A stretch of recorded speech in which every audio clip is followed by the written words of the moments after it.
yang akan menjadi moderator pada webinar hari ini.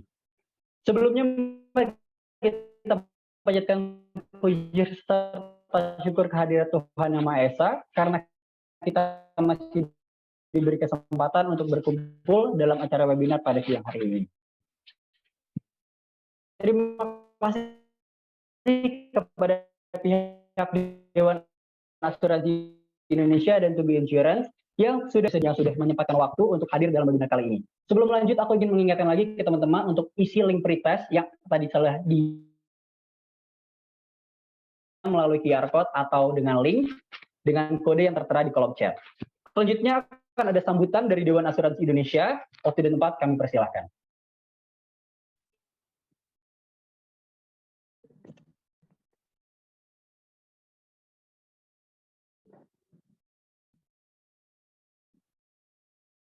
Halo. Halo Pak. Kelihatan ya, kedengaran suara saya? Ya betul, kedengaran. Oke. Ya, terima kasih semua teman-teman.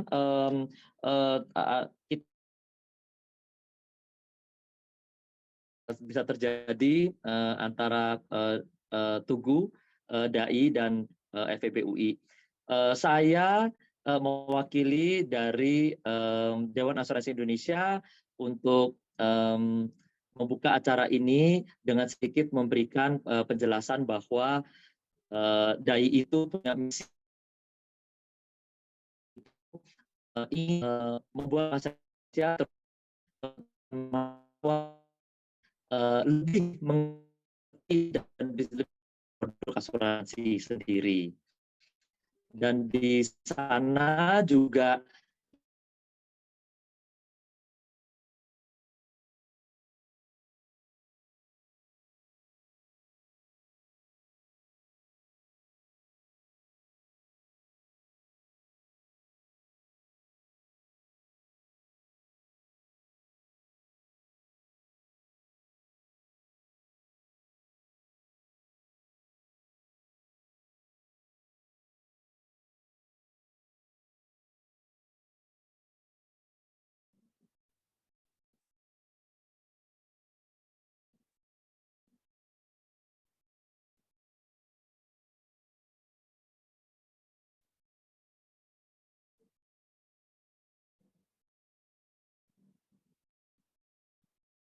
ada di bawah pengawasan Otoritas Jasa Keuangan, kami terus mengembangkan kualitas perusahaan melalui 3 produk asuransi yang kami miliki. Selain produk asuransi yang berkualitas, kami juga mengembangkan inovasi layanan yang berkelanjutan untuk memberikan kemudahan akses kepada pelanggan. Kinerja Tugu Insurance saat ini diapresiasi oleh berbagai institusi independen melalui penghargaan-penghargaan yang didapatkannya, baik dalam kategori kinerja keuangan, publikasi, dan profesionalisme. Saatnya saling menginspirasi dan berani lebih baik untuk meraih masa depan bersama Tugu Insurance.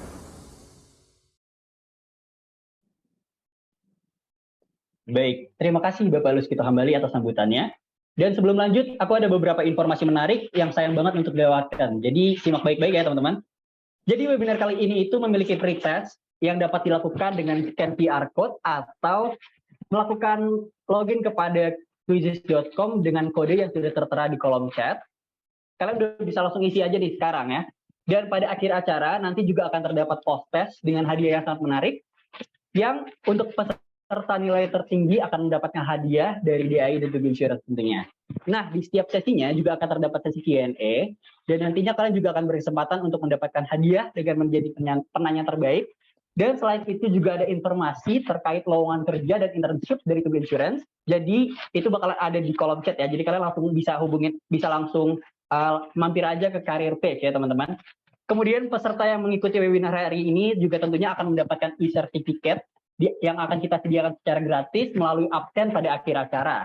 Jadi jangan lupa stay tune terus sampai akhir acara ya teman-teman. Oke, gimana nih kabarnya teman-teman? Pasti udah nggak sabar kan? Semoga kabarnya baik-baik aja dan sehat-sehat semua ya. Karena pandemi ini belum berakhir, aku mau ngingetin lagi nih, jangan lupa untuk tetap stay at home dan menjaga protokol kesehatan jika kamu keluar rumah ya. Dan mungkin udah ada pada bertanya-tanya nih, webinar hari ini tuh mau bahas apa sih? Mungkin seperti bagaimana sih menentukan karir dan merencanakan keuangan lebih matang. Nah, penasaran kan? Masih banyak lagi pertanyaan yang bisa dijawab dalam webinar kali ini. Tapi, sebelum kita masuk ke sesi materi, ada beberapa regulasi yang harus dijalani selama acara ini berlangsung. Peserta diwajibkan untuk rename nama sesuai dengan nama saat mendaftar. Peserta dihimbau untuk mengaktifkan kamera selama acara berlangsung. Peserta diwajibkan untuk menonaktifkan mikrofon selama berlangsungnya acara. Peserta dapat menyampaikan pertanyaan yang berkaitan dengan materi sejak acara berlangsung hingga sesi Q&A. Pertanyaan terpilih akan dibacakan oleh moderator pada sesi Q&A melalui kolom chat dengan format bertanya nama _ pertanyaan. E-sertifikat hanya diberikan kepada peserta yang mengisi link absensi.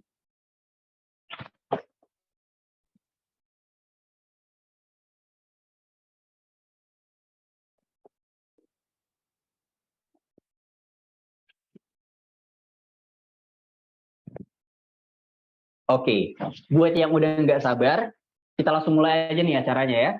Langsung aja ya kita perkenalkan narasumber pertama kita yang akan berbagi informasi dengan kita semua pada sesi pertama hari ini, yaitu Bapak Jonathan David Nandana. Jadi Bapak Jonathan David Nandana ini merupakan memulai karirnya pada industri asuransi sebagai marketing communication analyst pada tahun 2006. Nah, sejak tahun 2006 ini Bapak Jonathan menempati beberapa posisi di bidang brand management, customer relationship management, digital business, digital partnership, dan corporate communication, yang seluruhnya memiliki tujuan untuk terus meningkatkan awareness mengenai asuransi, serta penetrasinya kepada masyarakat luas. Saat ini Bapak Jonathan bekerja di PT Tugu Insurance sebagai Corporate Communication dan Relation Group Head. Halo Bapak Jonathan. Ya, selamat siang Mas Dika. Apa kabar Mas? Halo Pak, apa kabarnya nih Pak? Baik. Gimana Mas kabarnya? Alhamdulillah, aku juga baik-baik aja. Alhamdulillah kita sehat-sehat semuanya. Nah, pada sesi kali ini kita mau bahas apa nih Pak? Iya, jadi mungkin pada sesi kali ini lebih banyak saya akan sharing tentang pengalaman bekerja kali ya dalam karirnya, terutama karena memang saya kurang lebih sekitar 15 tahun itu di industri asuransi, dan juga di areanya sebenarnya ada area marketing communication, ada area juga digital business gitu. Jadi mudah-mudahan sharing saya ini bisa kasih insight ke teman-teman untuk nantinya pada saat memang mau mulai karir di masing-masing teman-teman. Mungkin itu Mas Dika. Oke, terima kasih Bapak Jonathan. Menarik banget nih topiknya teman-teman. Pasti kalian udah nggak mau, udah nggak sabar buat minggu lagi. Kita mulai materinya. Tapi sebelum itu aku mau ngingetin lagi nih. Kalau misalnya teman-teman udah yang ingin bertanya, udah punya pertanyaan mungkin sebelum webinar ini, kalian udah langsung bisa aja kirim pertanyaannya di kolom chat dengan format nama _ pertanyaan. Karena pada akhir acara nantinya akan ada hadiah untuk 5 penanya terbaik ya. Jadi kalau udah gitu, kepada Bapak Jonathan kami persilahkan. Baik, terima kasih Mas Dika. Selamat siang teman-teman semua. Untuk ngecek aja nih kolom chatnya berfungsi atau nggak, boleh dapat jempol atau dapat respon di kolom chat. Mungkin buat teman-teman yang ada. Silakan. Oke, sudah ada beberapa. Oke, ya. Jadi terima kasih teman-teman untuk waktunya. Saya izin untuk share screen dulu.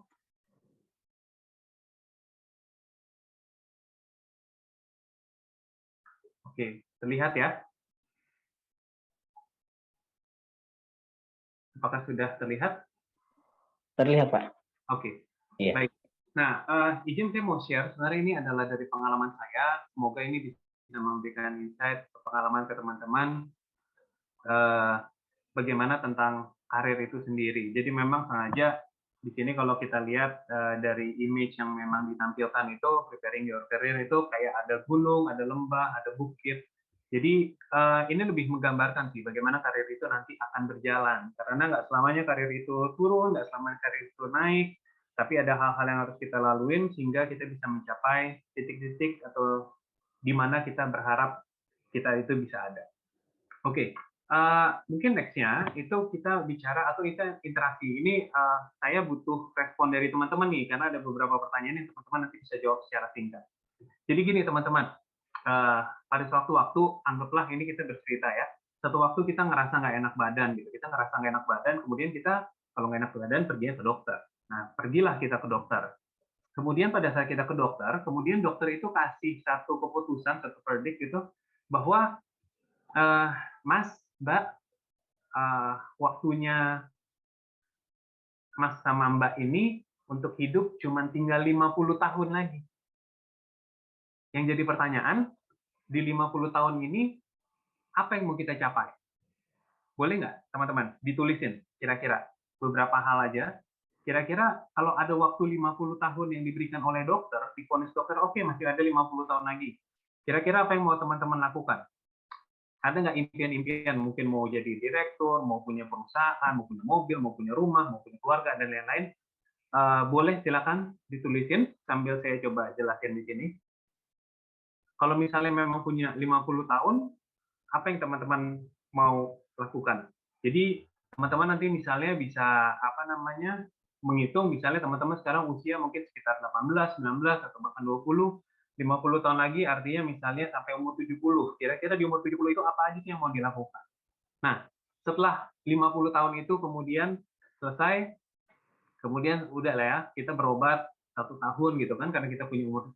Kemudian 1 tahun berikutnya, kita masuk lagi, ketemu lagi sama dokter. Dok, gimana kondisi kesehatan saya? Kemudian keluarlah pernyataan lagi dari dokter. Mas, Mbak, kayaknya ada penurunan nih. Jadi ya usia Mas sama Mbak ini hanya tinggal 20 tahun lagi. Nah, teman-teman coba bayangkan kira-kira kalau misalnya hanya tinggal 20 tahun lagi, artinya kalau teman-teman let's say umur 20, kemudian sampai umur 40. Kira-kira apa yang teman-teman mau lakukan sampai umur 40? Nggak dikasih waktu tuh sampai 41, 42 tahun. Apa yang mau dilakukan? Apakah ingin bekerja, tapi kalau bekerja sampai di tingkatan berapa, apa yang bisa dilakukan itu nanti harus dilihat lagi. Dan terakhir itu, ketika udah lewat 1 tahun lagi, kemudian berobat, kemudian dikasih tahu sama dokter, kemudian dokter bilang, Mas, Mbak, mohon maaf, waktu yang tersedia untuk Mas sama Mbak itu waktunya hanya tinggal 1 minggu untuk hidup. Mungkin agak dalam ya. Cuman apa yang mau kita lakukan dalam waktu 1 minggu? Apa yang bisa kita lakukan? Kira-kira kalau misalnya kita waktu 1 minggu, kira-kira misalnya kalau saya gitu, kira-kira dalam waktu 1 minggu jenjang karir saya bisa nggak ya sampai di level direktur gitu, atau misalnya di komisaris gitu. Karena itu planning yang cukup panjang untuk masuk ke sana. Tapi biasanya dalam waktu 1 minggu mungkin ada hal-hal yang bisa kita lakukan. Nah, teman-teman, maksudnya apa sih untuk saya share mengenai hal ini? Sebenarnya ini berkaitan dengan bagaimana kita merencanakan atau memiliki tujuan dalam segala sesuatunya, nggak tentang karir aja, tapi bagaimana kita bisa memiliki satu tujuan. Karena kalau kita lihat sebenarnya ada 2 hal yang bisa diambil dari pertanyaan ini. Yaitu pertama adalah kita memiliki time range. Kalau kita bilang kita punya hidup yang seterusnya, mungkin kita bisa punya banyak impian. Tapi karena kita punya keterbatasan, karir itu juga ada keterbatasan. Kalau kita umumnya biasanya melihat umur 55 itu menjadi usia pensiun. Dan kita memulai mungkin di umur 25, mungkin ya 23, 25, atau bahkan mungkin kalau setelah S2 bisa di 26 atau 27. Nah, apa yang mau kita lakukan during this period ada di karirnya kita itu. Itu yang harus ditentukan. Sebagai contoh, ketika saya waktu itu berdiskusi mengenai hal ini dengan salah satu keluarga, itu kemudian saya melihat bahwa kita perlu tuh untuk menentukan kira-kira umur berapa kita mau jadi apa. Kalau pengalaman saya pada saat saya mulai kerja sekitar umur 26-an, itu kemudian saya mulai setting. Saya berharap umur 26, ya kalau bisa umur 30 saya ada di jenjang manajer. Kalau bisa di umur 40 saya ada di jenjang mungkin division head atau group head ataupun VP seperti itu. Dan kalau misalnya berkenan diberikan usia mungkin sampai di umur 50 atau 55, saya berharap bisa jadi direktur. Tapi paling tidak planning itu udah dibuat berdasarkan jangka waktunya. Itu mungkin yang pertama berkaitan dengan tujuan-tujuan ini. Dan yang kedua, ini prioritas. Biasanya gini teman-teman, kalau tadi disebutkan misalnya 50 tahun masih punya waktunya, itu akan ada banyak tuh yang ingin dilakukan. Begitu diperpendek 20 tahun, kemudian akan biasanya semakin lama semakin mengerucut. Dan kalau dikasih waktu hanya tinggal 1 minggu saja, biasanya itu lebih penting dan lebih krusial apa-apa yang mau dilakukan. Sebagai contoh, biasanya dari yang ada untuk yang tinggal waktu 1 minggu, itu fokusnya biasanya satu adalah hubungan kita dengan Sang Pencipta. Yang kedua, biasanya hanya kepada ruang lingkup yang dekat. Keluarga kah? Teman dekat kah? Dan di situ sebenarnya menunjukkan ada satu nilai kepentingan dalam menentukan tujuan itu. Kepada siapa akan kita lakukan? Nah, mengenai tujuan atau dengan nilai-nilai kebaikan tersebut, itu juga yang mungkin nantinya pada saat kita ingin merencanakan satu tujuan itu, misalnya kayak sekarang mau memilih karir di mana, kita harus selarasin sama perusahaan-perusahaan yang memang punya nilai dan tujuan yang kurang lebih sama dengan kita. Teman-teman kalau ditanya sekarang gitu, teman-teman lebih prefer bekerja di satu perusahaan yang punya nilai-nilai bermanfaat bagi orang-orang sekitarnya atau perusahaan yang punya orientasi tentang profit aja? Kalau sekarang itu kebanyakan, kalau yang saya dengar adalah ingin bekerja dalam satu perusahaan yang memberikan impact yang bagus pada orang-orang di sekitarnya. Nah, teman-teman, oleh karena itu saya coba mengutip ada satu statement adalah goals are dreams with deadline. Jadi artinya pada saat kita merencanakan kita punya impian dan lain sebagainya, itu taruh deadline di sana, taruh satu jangka waktu tertentu, sehingga tujuannya itu nanti bisa tercapai dengan baik sesuai dengan harapan kita. Itu mungkin poin pertama yang pasti di dalam mempersiapkan karir adalah untuk set up your goals. Ini harus ada. Kalau waktu saya memilih pekerja untuk di industri asuransi, awalnya memang saya melihat bahwa oke, ini adalah opsi yang tersedia. Tapi berjalan dengan waktu, ketika saya coba menselaraskan bekerja di dunia industri asuransi, itu kemudian saya melihat bahwa industri asuransi itu punya nilai-nilai yang baik buat masyarakat untuk memberikan proteksi finansial kepada orang-orang yang terkena musibah, baik itu dalam kesehatan, baik itu terhadap aset-aset yang mobil, motor, misalnya hilang, atau rumah kebakar, dan lain sebagainya, disitulah asuransi harusnya bisa hadir. Dan resiko itu pasti akan terus ada di masyarakat. Itu kepada individu. Terhadap korporasi, terhadap perusahaan, itu ada risiko-risiko lainnya. Tapi yang penting adalah, pertama, teman-teman harus set up goals-nya seperti apa. Apa yang ingin dituju itu udah harus tahu. Kita walaupun belum clear semuanya, belum detail, cuman kita harus tahu di sana.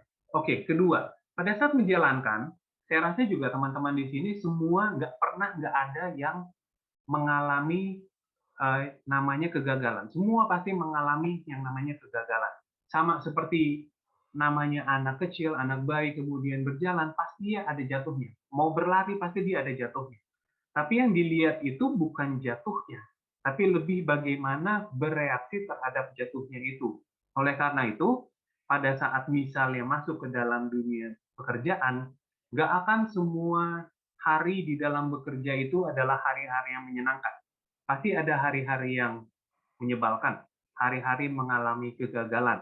Nah, disitulah harusnya kita bisa menunjukkan sebenarnya jati diri kita, karakter kita itu seperti apa. Apakah pada saat misalnya kita dalam tekanan atau kita dalam mengalami kegagalan itu, apakah kita akan berjalan lurus, walaupun itu rasanya berat, walaupun itu rasanya, aduh, ini kayaknya susah. Atau kita mau mengambil jalan pintas, yang kemungkinan besar jalan pintas itu adalah menyalahi apa yang terjadi.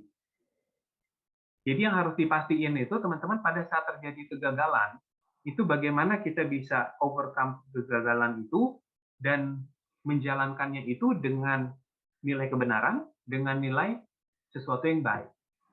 Pastiin bahwa di dalam setiap hari-hari, walaupun hari itu penuh tekanan, hari itu menyebalkan, hari itu hari paling gak enak di dunia, selalu always do the right thing, always do the good thing. Itu aja yang, kalau buat saya, itu yang saya lakukan. Dalam segala sesuatu, kondisi, selalu mengerjakan yang baik dan selalu mengerjakan yang benar.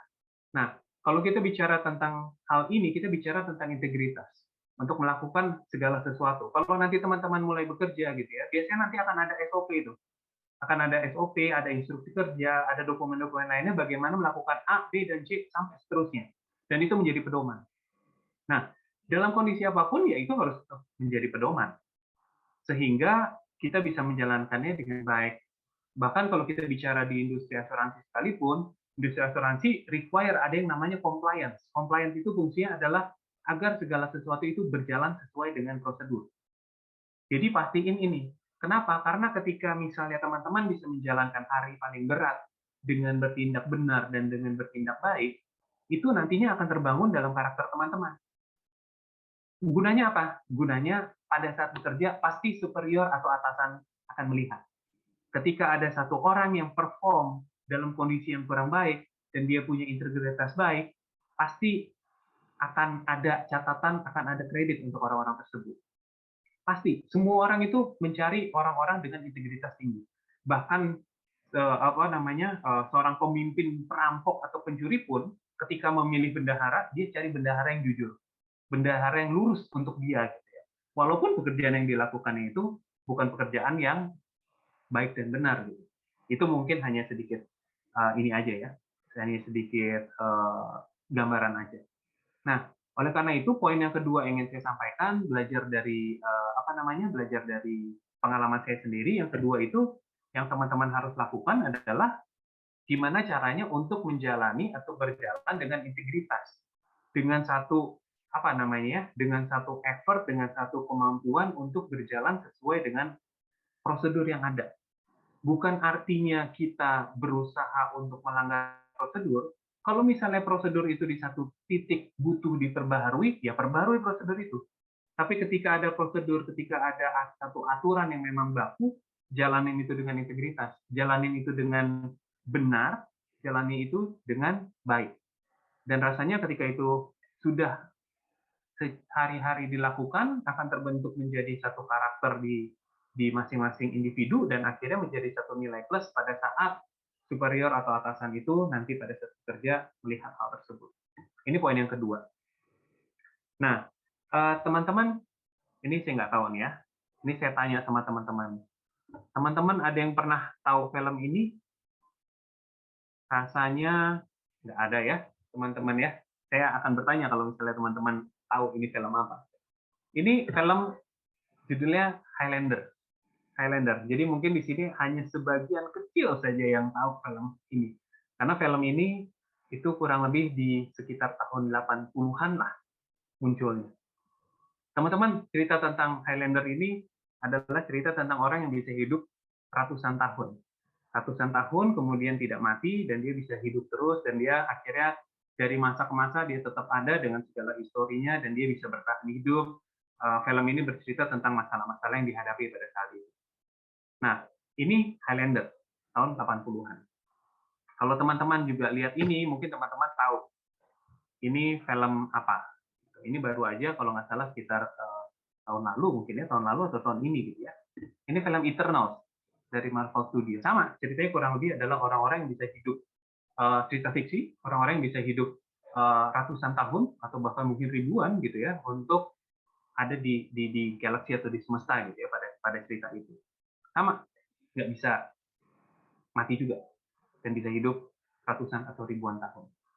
Nah, teman-teman mau kasih tahu aja bahwa kita itu bukan Highlander, kita itu bukan Eternals kayak di film Marvel tadi.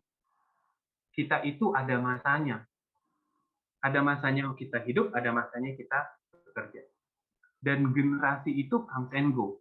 Teman-teman, kalau kita bicara mungkin puluhan tahun yang lalu, itu adalah masa-masa di mana kakek nenek kita bekerja. Mungkin sekitar 10-20 tahun lalu, atau 10 lah, itu mungkin masa-masa di mana orang tua kita bekerja. Dan mungkin nanti sekitar 5 atau 10 tahun lagi, ini adalah masa-masa di mana teman-teman yang akan bekerja. Dan 30-40 tahun lagi adalah mungkin nanti masa-masa di mana anak dari teman-teman yang akan bekerja. Jadi generasi ini akan terus berubah. Akan ada satu generasi ke generasi yang lainnya. Sebagai gambaran, kita ambil contoh aja. Ini adalah generasi yang memang dikategorikan dari tahun 44 sampai tahun 2015 based on birth year-nya. Jadi bisa dilihat mungkin semua teman-teman yang hadir dan masih menempuh studi itu adalah Gen Z. Tapi kalau kita bicara, ya orang tua dari teman-teman kemungkinan besar adalah Gen X. Kalau saya sendiri adanya di milenial bawah, karena saya kelahirannya 1980. Tapi kita harus tahu juga bahwa ada kakek nenek yang mungkin adalah generasi baby boomer. Nah, ini teman-teman yang rasanya kita harus tahu bahwa generasi itu akan selalu ada. Dan masing-masing generasi itu punya zamannya masing-masing, punya cara bertumbuh masing-masing, punya keunikan masing-masing yang memang berbeda satu dengan yang lainnya. Apa yang harus kita lihat, teman-teman, kalau misalnya dalam dunia pekerjaan tentang generasi ini? Teman-teman, ketika misalnya kita join di dalam satu generasi, itu dalam satu perusahaan, biasanya itu sudah ada predecessor-nya, sudah ada orang-orang yang bekerja sebelumnya, sudah ada generasi sebelumnya. Nah, yang terjadi sekarang, terkadang gap itu terlalu jauh antara yang baru masuk maupun yang sudah ada. Nah, gimana caranya adalah, ya di salah satu sisi, sebagai yang baru join itu perlu untuk mempelajari, untuk mengetahui, oh bagaimana how this company work, gimana dengan culture yang ada di sana, gimana dengan orang-orang yang bekerja di sana. Nah, ini yang kemudian menjadi catatan untuk bisa kita pelajari, dan tentunya nanti kita lengkapin dengan ilmu-ilmu yang kayak teman-teman sekarang lagi belajar. Supaya apa? Supaya lebih diperkaya lagi pada saat teman-teman belajar. Nah, teman-teman, dan yang harus kita ingat juga bahwa nantinya setelah milenial, setelah Gen Z, akan ada generasi berikutnya. Jadi begitu teman-teman misalnya sudah bekerja, walaupun bekerja itu adalah untuk sambil belajar dari yang lebih dulu ada di sana, memperlengkapi ilmu, perlu kita bangun juga dari awal bahwa suatu waktu, apabila misalnya kita dipromosi, mendapatkan satu kesempatan, itu kita bisa ada di satu level, misalnya ada satu tim yang bekerja di bawah arahan atau pengelolaan kita, bahwa ada generasi berikutnya yang harus dibekali juga. Jadi mentality seperti ini yang rasanya dibutuhkan pada saat pada saat kita masuk dalam dunia pekerjaan, bahwa nggak hanya kita belajar, tapi kita nantinya juga harus mengajarkan. Makanya di sini menurut saya learn from the previous generation it's a must. Kita harus belajar, jangan kita sok tahu pada saat kita lagi masuk, walaupun pada saat itu juga mikir bahwa kayaknya saya lebih tahu gitu, cuman ya udahlah, kita hold back, kita dengerin, oke, seperti ini, kita observe, kita analisa, kita lakukan yang terbaik itu. Dan berjalan dengan waktu, kita juga harus berpikir bahwa kita nggak selamanya di sini. Ilmu yang kita dapatkan di sini perlu kita teruskan kepada orang-orang yang ada di sekitarnya, atau next generation yang akan meneruskan pekerjaan kita. Oleh karena itu, kita perlu menginspire orang-orang lain atau tim-tim lain gitu dengan apa yang sudah kita kerjakan.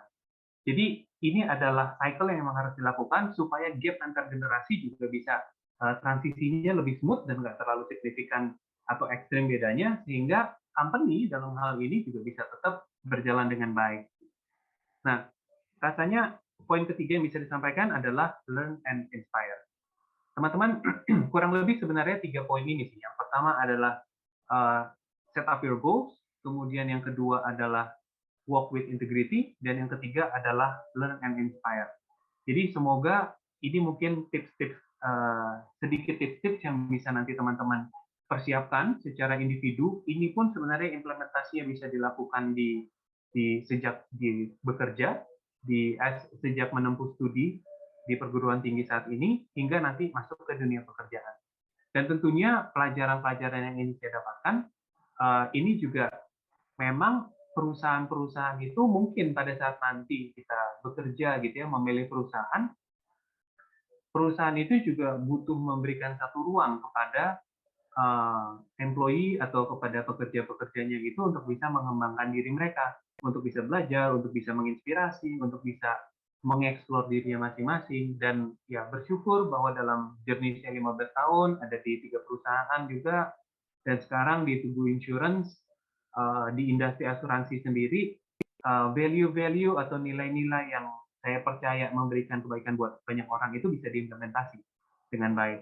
Rasanya kalau dari saya yang bisa saya share seperti ini, mungkin nanti kita bisa diskusi, tapi sebelumnya mungkin saya mau informasiin dulu bahwa tadi seperti Mas Dika sudah sampaikan, saat ini juga di Tugu Insurance sedang membuka informasi berkaitan dengan rekrutmen, dan juga ada juga sebagai on-job training yang bisa dilakukan nanti teman-teman bisa scan di sini career page Tugu Insurance. Nah, saya tadi juga sudah dituliskan, sudah diposting di dalam chatnya, sehingga nanti bisa masuk ke sana, bisa mencari lebih jauh lagi tentang Tugu Insurance, bahwa kita merupakan one of the top 5 general insurance company di Indonesia. Kita punya rating juga cukup bagus, dan terutama karena sekarang ada implementasi IFRS 17 PSAK 74, kita juga ada implementasi rencana untuk SAP, tim implementer, ya, untuk memenuhi kriteria yang datangnya dari OJK. Dan saat ini kita lagi ada program OJT-nya,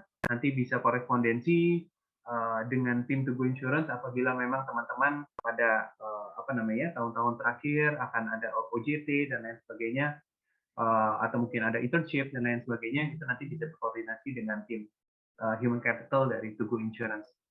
Rasanya kurang lebih seperti itu, Mas Dika, yang bisa saya sampaikan. Mungkin kalau ada yang mau ditanyakan tentang industri asuransi, atau tentang perusahaan Tugu Insurance itu sendiri, atau tentang pengalaman, feel free, silakan kalau kita mau berdiskusi. Demikian Mas Dika, terima kasih. Oke, terima kasih Bapak Jonathan atas pemaparan materinya yang pastinya sangat membuka wawasan nih untuk kita semuanya. Udah dibahas tadi, ada Homelander, ada Eternals juga. Kita harus paham kalau misalnya kita tuh nggak sama dengan mereka, kita punya waktu yang terbatas, yang pastinya kita harus manfaatkan dengan baik ya. Kita juga harus learn dari previous generation juga dan inspire the next generation. Jadi ini informasi dan materi yang pastinya sangat berguna banget buat kita ke depannya teman-teman ya. Sekarang kita lanjut ke sesi tanya jawab ya teman-teman, karena udah ada beberapa pertanyaan nih di kolom komentar ya. Kalau misalnya buat teman-teman juga yang masih ingin bertanya, masih boleh banget ya, langsung aja ditanyakan ke kolom chat dengan format nama _pertanyaan, karena nantinya pada akhir acara akan diumumkan 5 penanya terbaik yang akan mendapatkan hadiah menarik pada webinar kali ini. Kita masih tunggu ya. Kita masih tunggu teman-teman, boleh banget langsung aja dikirim pertanyaannya.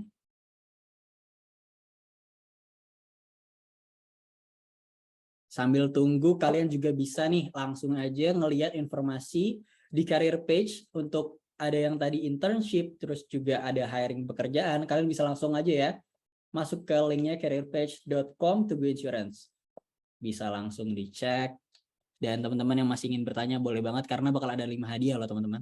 Langsung aja ya ditanyakan. Baik, kita tunggu kali ya.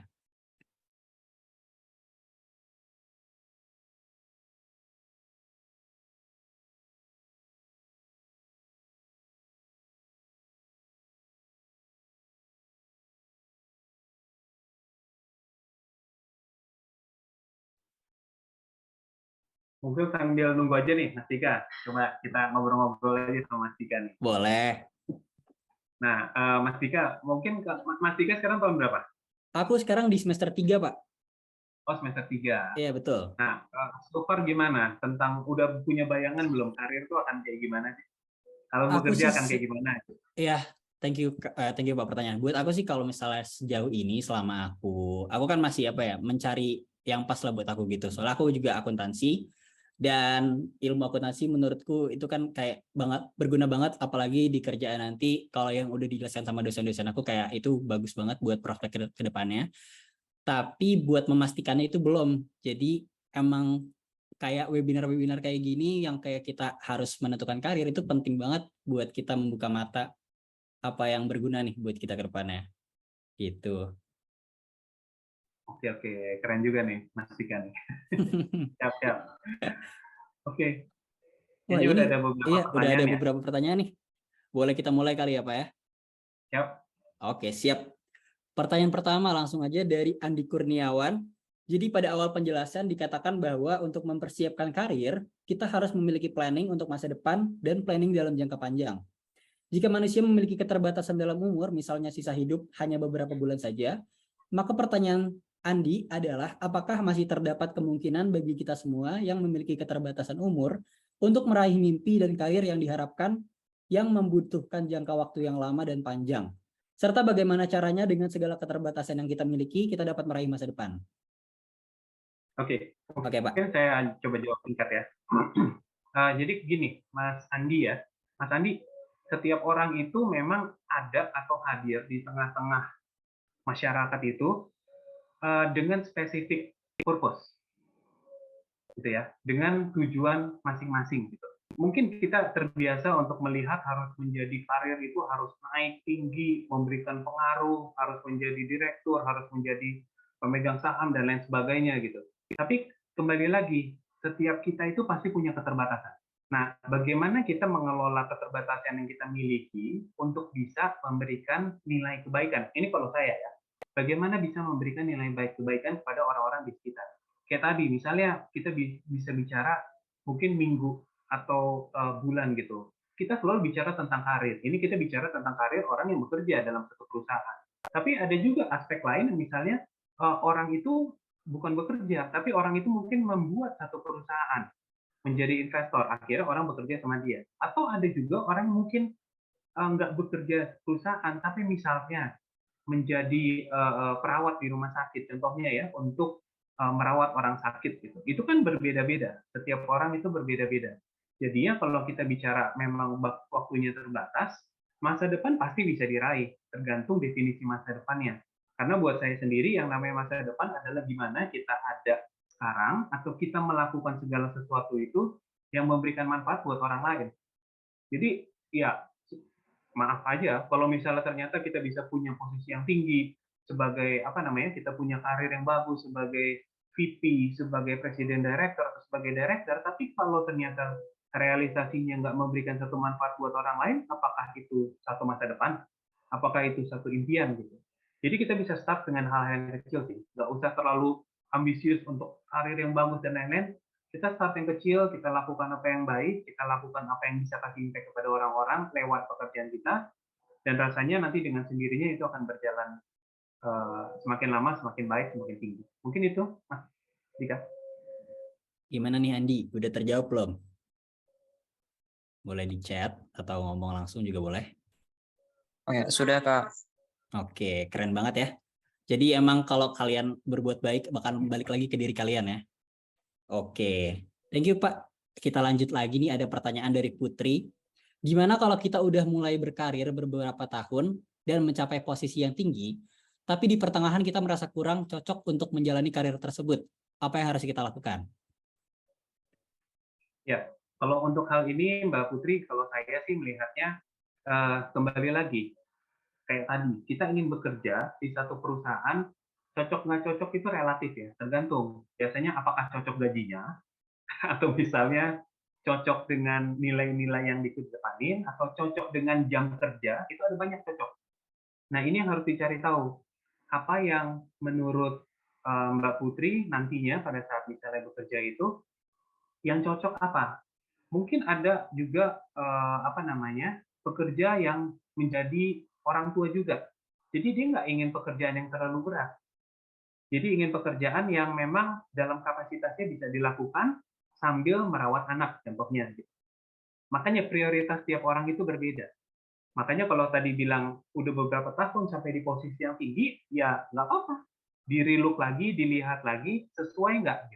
Karena ketika kita menjalankan hari-hari atau pekerjaan yang memang nggak cocok, atau kita sendiri nggak ngerasa lega untuk menjalaninya, ya mungkin ada baiknya untuk berpindah karir tersebut. Tapi tentunya ada konsekuensi kan. Misalnya, apakah kalau berpindah itu pendapatan yang didapatkan tiap bulan itu akan turun atau akan tetap gitu. Kalau tetap nggak apa-apa, tapi kalau turun, mau nggak terima resikonya? Karena dalam setiap pilihan-pilihan tersebut itu pasti akan ada risiko. Pada saat misalnya namanya misalnya udah menjadi direktur, kemudian akhirnya ada anak dan ingin mengurus anak, akhirnya dia harus bekerja dengan waktu yang lebih terbatas, mungkin udah nggak bisa jadi direktur. Tapi di lain pihak ada satu kebahagiaan yang dia dapetin, waktunya lebih banyak dengan anak. Jadi ini balancing dari masing-masing aja sesuai dengan prioritas. Mungkin itu, Mas Dika. Oke, baik. Jadi emang harus diperhatikan lagi prioritas masing-masing, terus juga direview ke belakangan ini gimana sih karirnya. Dan betul kata Bapak tadi, kita harus memastikan dulu resikonya apakah bisa kita terima gitu nantinya. Oke, gitu ya Mbak Putri ya. Kita lanjut nih, pertanyaan selanjutnya ada dari Adinda Bunga. Kalau Bapak sendiri, bagaimana cara menentukan goals dan career path hingga Bapak ada di posisi saat ini? Apakah goals yang Bapak rencanakan bisa terrealisasikan sekarang? Ya, untuk Mbak Adinda atau Mbak Bunga, bagaimana saya menentukan goal seperti tadi saya sebutkan gitu bahwa salah satu yang saya lakukan adalah untuk membuat itu lewat umur saya. Jadi saya waktu itu beranggapan bahwa oke lah dengan apa yang saya lakukan umur 30 saya harapannya bisa jadi manajer atau departemen head, umur 40 saya bisa jadi division head atau VP uh, atau division head gitu. Kemudian umur 50 jadi direktur. Nah, ini yang kemudian akhirnya saya implementasi dalam pekerjaan saya dan bersyukurnya untuk target pertama umur 30 jadi departemen head itu bisa terrealisasi. Kemudian umur 40 pada saat menjadi ingin menjadi division head itu juga bisa terrealisasi lebih awal gitu masuk sana. Jadi ya memang sejauh ini bisa terrealisasi dengan baik gitu. Tapi ada saatnya misalnya dengan rencana-rencana misalnya saya berharap dari sisi komunikasi bisa bertambah dan lain sebagainya belum terjadi ya akhirnya saya menunda atau bahkan ada saatnya saya berpindah ke pekerjaan yang baru itu dia memang menjadi berbeda gitu ya untuk kompensasinya bahkan untuk di bawahnya. Mungkin kurang lebih seperti itu Mas Dika. Oke, baik. Terima kasih Pak Jonathan jawabannya. Lanjut lagi nih, ada dari Tiziana. Selama masa pandemik, apa ada perubahan tren di dunia asuransi sendiri? Terima kasih. Gitu ya, Pak? Oke, silakan. Oke, baik. Kalau untuk Mbak Tiziana, sorry, sebentar ya.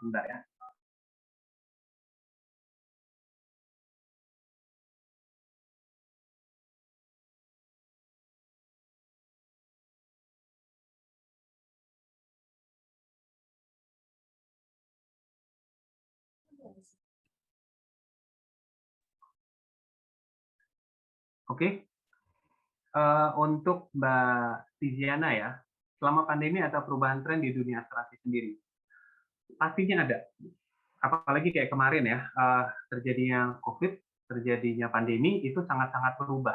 Mungkin hampir semua sektor, tapi biasanya asuransi itu kan karena kita juga dalam naungan OJK Industri Keuangan Non-Bank, kita itu punya kebiasaan biasanya adalah untuk transaksi secara offline, face to face, tanda tangan basah, dan lain sebagainya. Karena ini kan perjanjian ya, untuk asuransi itu antara klien dengan perusahaan asuransi.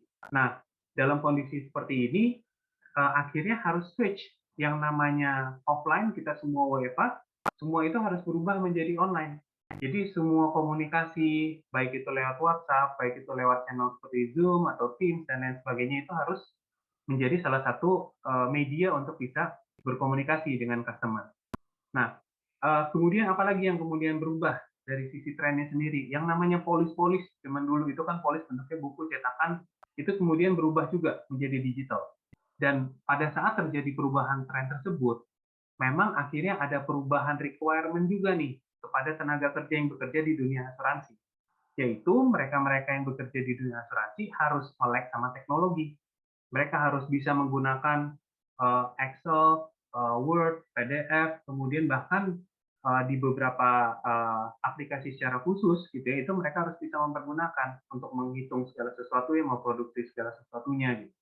Nah, ini yang kemudian menjadi catatan juga tentunya di tubuh insurance untuk memberikan satu literasi mungkin literasi digital atau kemampuan untuk menggunakan all the application itu pada saat misalnya nanti menerima karyawan-karyawan. Jadi memang ada edukasi di sana dan ya mau nggak mau ada perubahan lah. Perubahan tren ini satu kepada customer yang berubah, kemudian kedua itu adalah terhadap manpower yang ada di tubuh insurance untuk memperlengkapi dengan kemampuan untuk digitalisasinya. Mungkin itu Mas Dika. Oke, terima kasih Pak. Sebelum lanjut, aku mau ingetin lagi nih buat teman-teman yang ingin bertanya masih boleh, dibolehin bertanya banget ya. Karena nanti di akhir akan terpilih 5 penanya terbaik dan mendapatkan hadiah yang wah lumayan lah buat kalian jajan-jajan, buat digunain buat yang lain juga bisa banget. Oke, kalau gitu kita lanjut. Selanjutnya ada dari Zahra. Hal apa yang paling penting dipersiapkan untuk menentukan karir? Karena saya masih bingung jalan mana yang harus saya pilih. Gitu Pak. Oke, dipersiapkan untuk menentukan karir. Menentukan karir itu satu tadi, plan, goal. Itu perlu.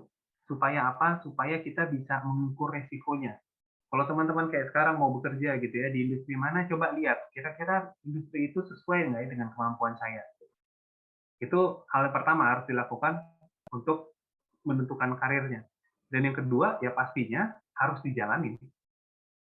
Kalau nggak dijalanin, kita nggak pernah tahu. Jangan pernah takut gagal. Karena ketika memang terjadi kegagalan itu, ya kita harus bisa bangun lagi. Dan kegagalan itu pasti akan memperkuat untuk bisa melangkah lebih jauh lagi. Gitu. Jadi memang planning itu sangat penting. Perencanaan, tentukan goals-nya, buat itu dalam jangka waktu, buat prioritas, kemudian dijalankan itu. Dan tentunya setelah jalan, kalau misalnya berhasil dievaluasi, kalau gagal dievaluasi. Tentunya dua-duanya itu supaya bisa naik ke level yang lebih tinggi lagi. Itu mungkin Mas Dika. Oke, baik Pak. Terima kasih jawabannya. Sekarang kita lanjut nih, ada pertanyaan menarik dari Herlina. Ketika nanti kami sebagai mahasiswa sudah lulus, dihadapkan dengan suatu yang namanya dilema dalam menentukan kemana akan melangkah, apakah kemampuan yang kita punya sudah pantas atau belum, dan banyak dilema lainnya.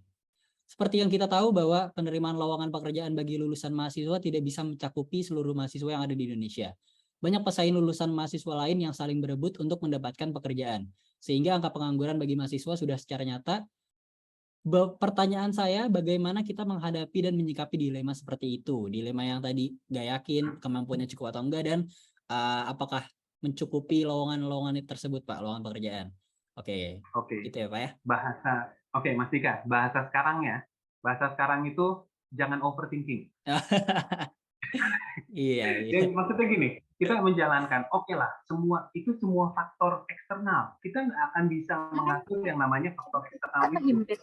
Jadi yang harus kita atur adalah kemampuan kita, kebiasaan kita untuk melakukan segala sesuatu, dan percaya akan kemampuan kita. Gitu. Karena kembali lagi, kalau kita bicara tentang faktor eksternal itu akan ada banyak gitu. Tapi ketika kita bilang ada jumlah mahasiswa lulus itu jauh lebih kecil daripada jumlah lapangan pekerjaan. Teman-teman ingat loh, generasi generasi Z generation itu adalah generasi yang digadang-gadang memang banyak menjadi entrepreneur. Jadi karena motivasinya itu bisa membuat satu startup dan lain sebagainya, dan itu adalah hal positif. Keinginan untuk men-startup sesuatu gitu. Jadi pasti akan ada jalan keluar, pasti akan ada solusi untuk di situ selama memang kita percaya apa yang kita sudah terima ilmu-ilmunya itu bisa diimplementasikan. Dan tentunya karakter itu perlu dibangun. Ketika kita misalnya punya satu karakter yang baik, mampu untuk bekerja dengan baik, mampu bekerja benar, punya komitmen, itu akan menjadi nilai plus pada saat melakukan satu pekerjaan. Dan tentunya pastinya kita perlu juga punya surroundings yang suportif. Kita carilah orang-orang yang memang bisa memperkenalkan dengan dunia pekerjaan. Mungkin ada kesempatan internship, mungkin ada kesempatan yang lainnya untuk kerja bareng mereka. Di open aja semua kemungkinan itu. Sehingga ya kita bisa melangkah satu step.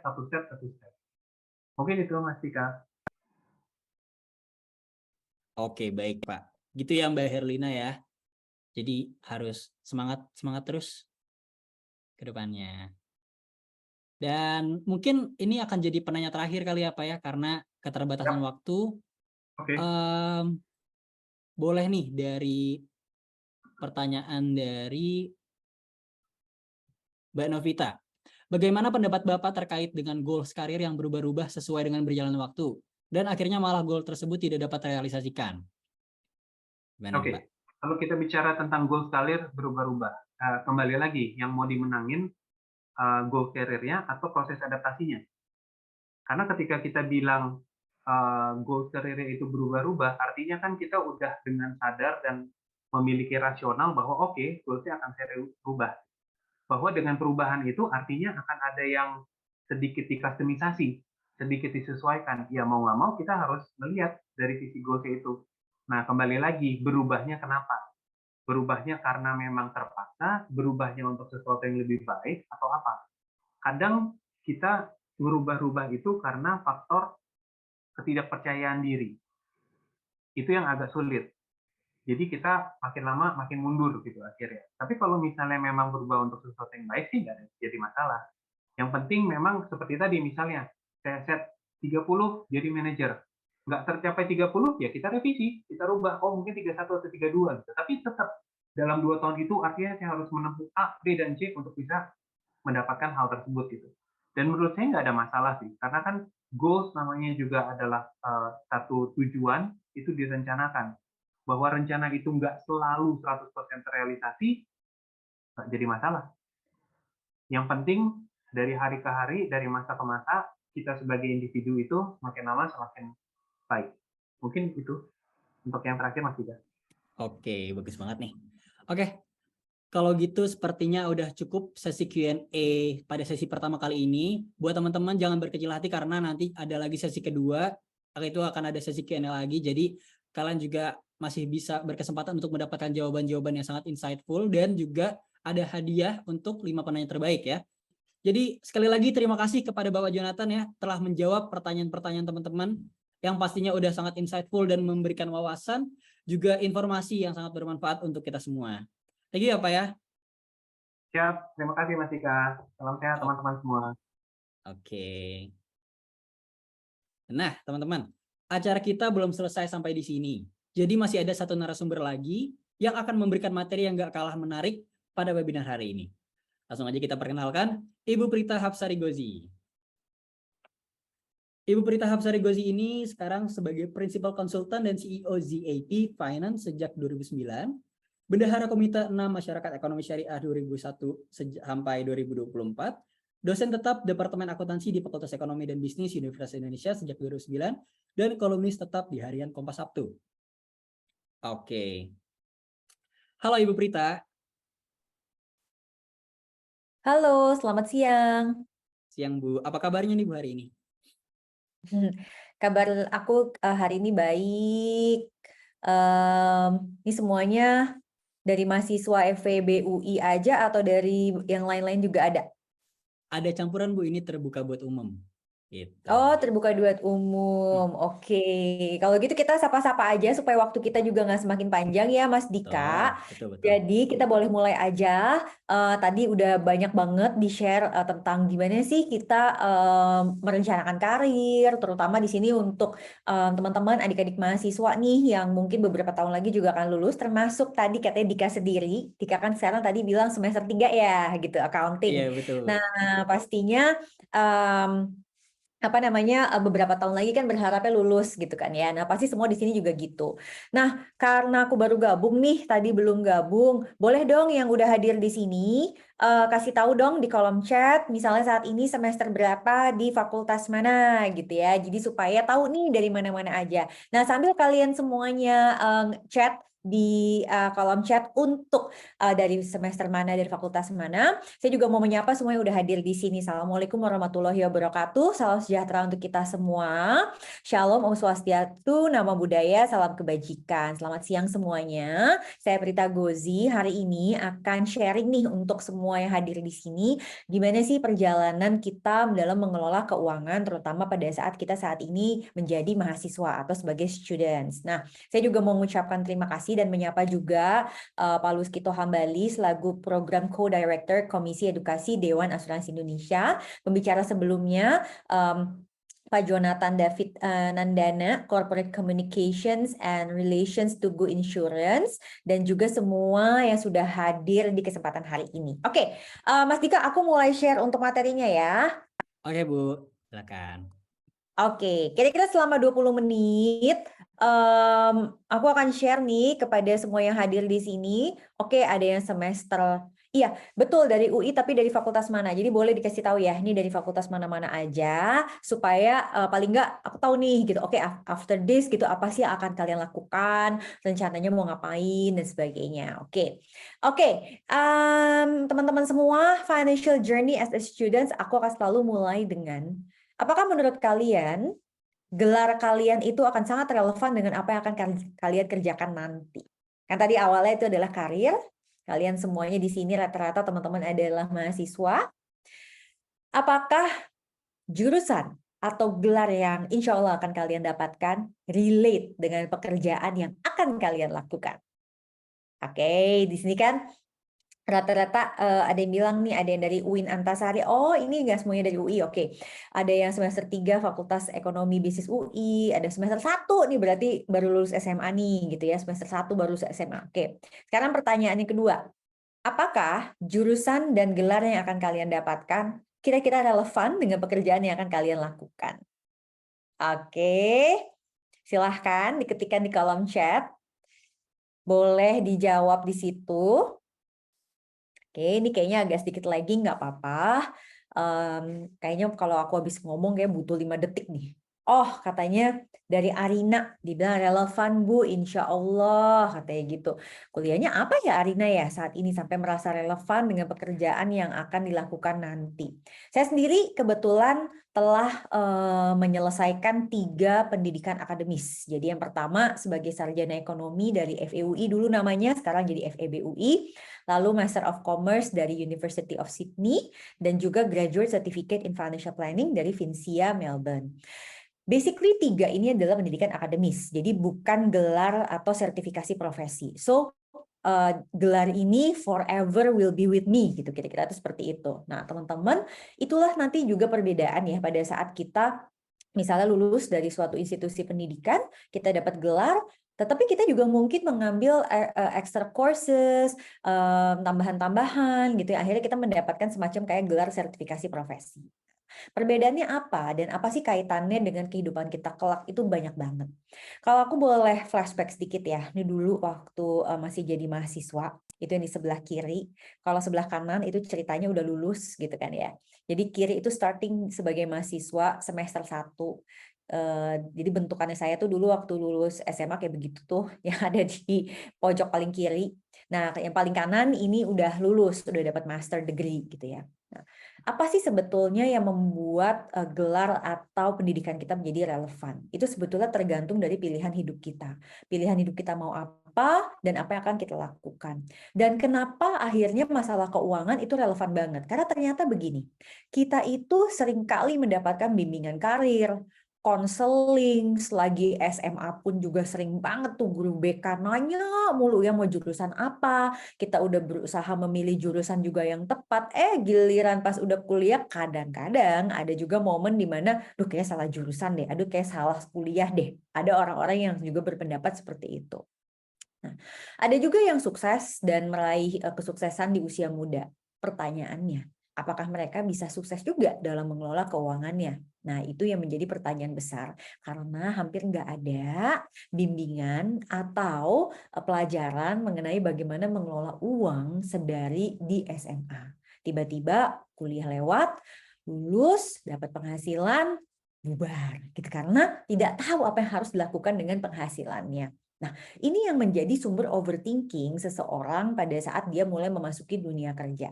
Pertama, dia mungkin akan overthinking, saya lebih baik kerja dulu atau saya sekolah lagi. Yang kedua, saya lebih baik meneruskan karir atau saya langsung menikah karena mungkin kepingin menikah muda. Yang ketiga, ada yang mungkin setelah mendapatkan penghasilan berpikir apakah lebih baik saya pakai untuk investasi diri. Jadi kan sekarang kan lagi hits banget ya, kalau buka media sosial tuh banyak banget gitu paparan tentang bagaimana nih menginvestasikan ilmu atau diri gitu kira-kira. Atau uangnya langsung saya pakai untuk investasi saham. Atau aduh udah capek banget loh gitu ya, udah capek banget gitu, jadi kepingin untuk healing trip, atau uangnya lebih baik ditabung aja tetapi stres gitu. Nah, kira-kira buat kalian yang mana nih sumber overthinkingnya di antara semua ini? Apakah sebagian dari kalian sudah mulai memikirkan apa yang akan kalian lakukan pada hidup kalian kelak? Nah, tiap orang pasti beda-beda ya. Important investment for our life journey itu ada 3. Nomor 1 pastinya investasi diri. Jadi investasi diri ini itu penting sekali. Dan jangan berpikir bahwa investasi diri itu melulu harus ada uangnya. Kadang-kadang kita juga bisa menginvestasikan waktu kita untuk mengikuti kegiatan-kegiatan yang bermanfaat. Contohnya, kalau ada webinar-webinar atau seminar yang berisi pengembangan diri selama kalian lagi kuliah, maka ambil. Atau misalnya ada kesempatan untuk ikut kepanitiaan di mana di situ akan ada pekerjaan atau sesuatu yang harus dilakukan dan dilakukannya itu bersamaan dengan peers ya, anggota kerja yang lain, maka coba take up the challenge karena itu latihan tuh sebetulnya. bagaimana kita meningkatkan kapasitas diri kita. Lalu yang kedua adalah investasi ilmu. Nah, ini untuk kalian misalnya yang memikirkan untuk meneruskan S2, atau kalau tadinya D3 lulusin ekstensi, dan seterusnya. Nah, kadang ada orang yang berpikir bahwa ilmu itu harus balik modal. Jadi misal kalau dia sekolah biayanya 100 juta, maka dalam berapa tahun dia harus mendapatkan keuntungan 100 juta. Bukan penghasilan ya, karena kalau penghasilan itu kan dia akan keluar lagi gitu. Jadi sometimes ada orang yang berpikir seperti itu. Padahal saat kita melakukan investasi ilmu, kita tuh bisa cari sebenarnya ilmu yang kita pakai ini baru akan kita pergunakan kapan.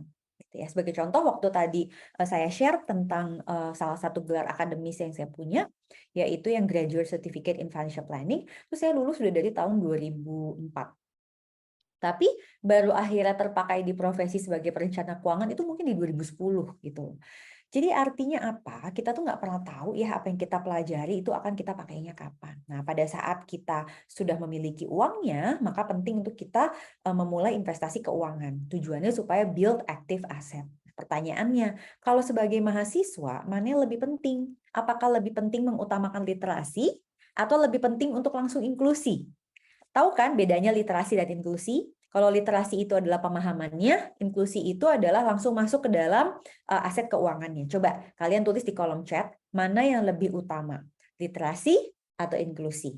Ya, di situ nanti akan ada jawaban-jawaban yang mungkin berbeda-beda, ada juga jawaban yang sama, tetapi nanti saya akan kasih tahu jawabannya. Oke, jadi kalian cukup ketikkan aja mana yang lebih utama, literasi atau inklusi.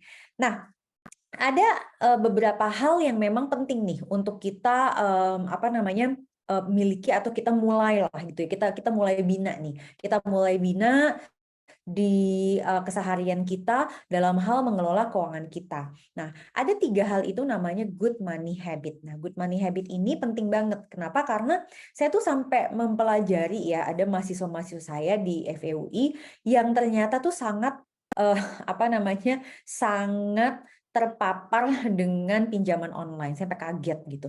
Kamu pakai buat apa? Saya pernah nanya gitu ya, online pay later gitu biasanya. Buat jajan, Bu. Kenapa kamu sih sampai pay later? Ya biar sayang sih uang sakunya, biar katanya tetap aman gitu. Uang sakunya katanya aman, tetapi dia pakai pay later. Nah, ini sebetulnya ilmu yang nomor 1. Tanyakan selalu sebelum kalian membeli, apakah saya mampu? Orang yang mampu beli, dia pasti bisa bayar tunai.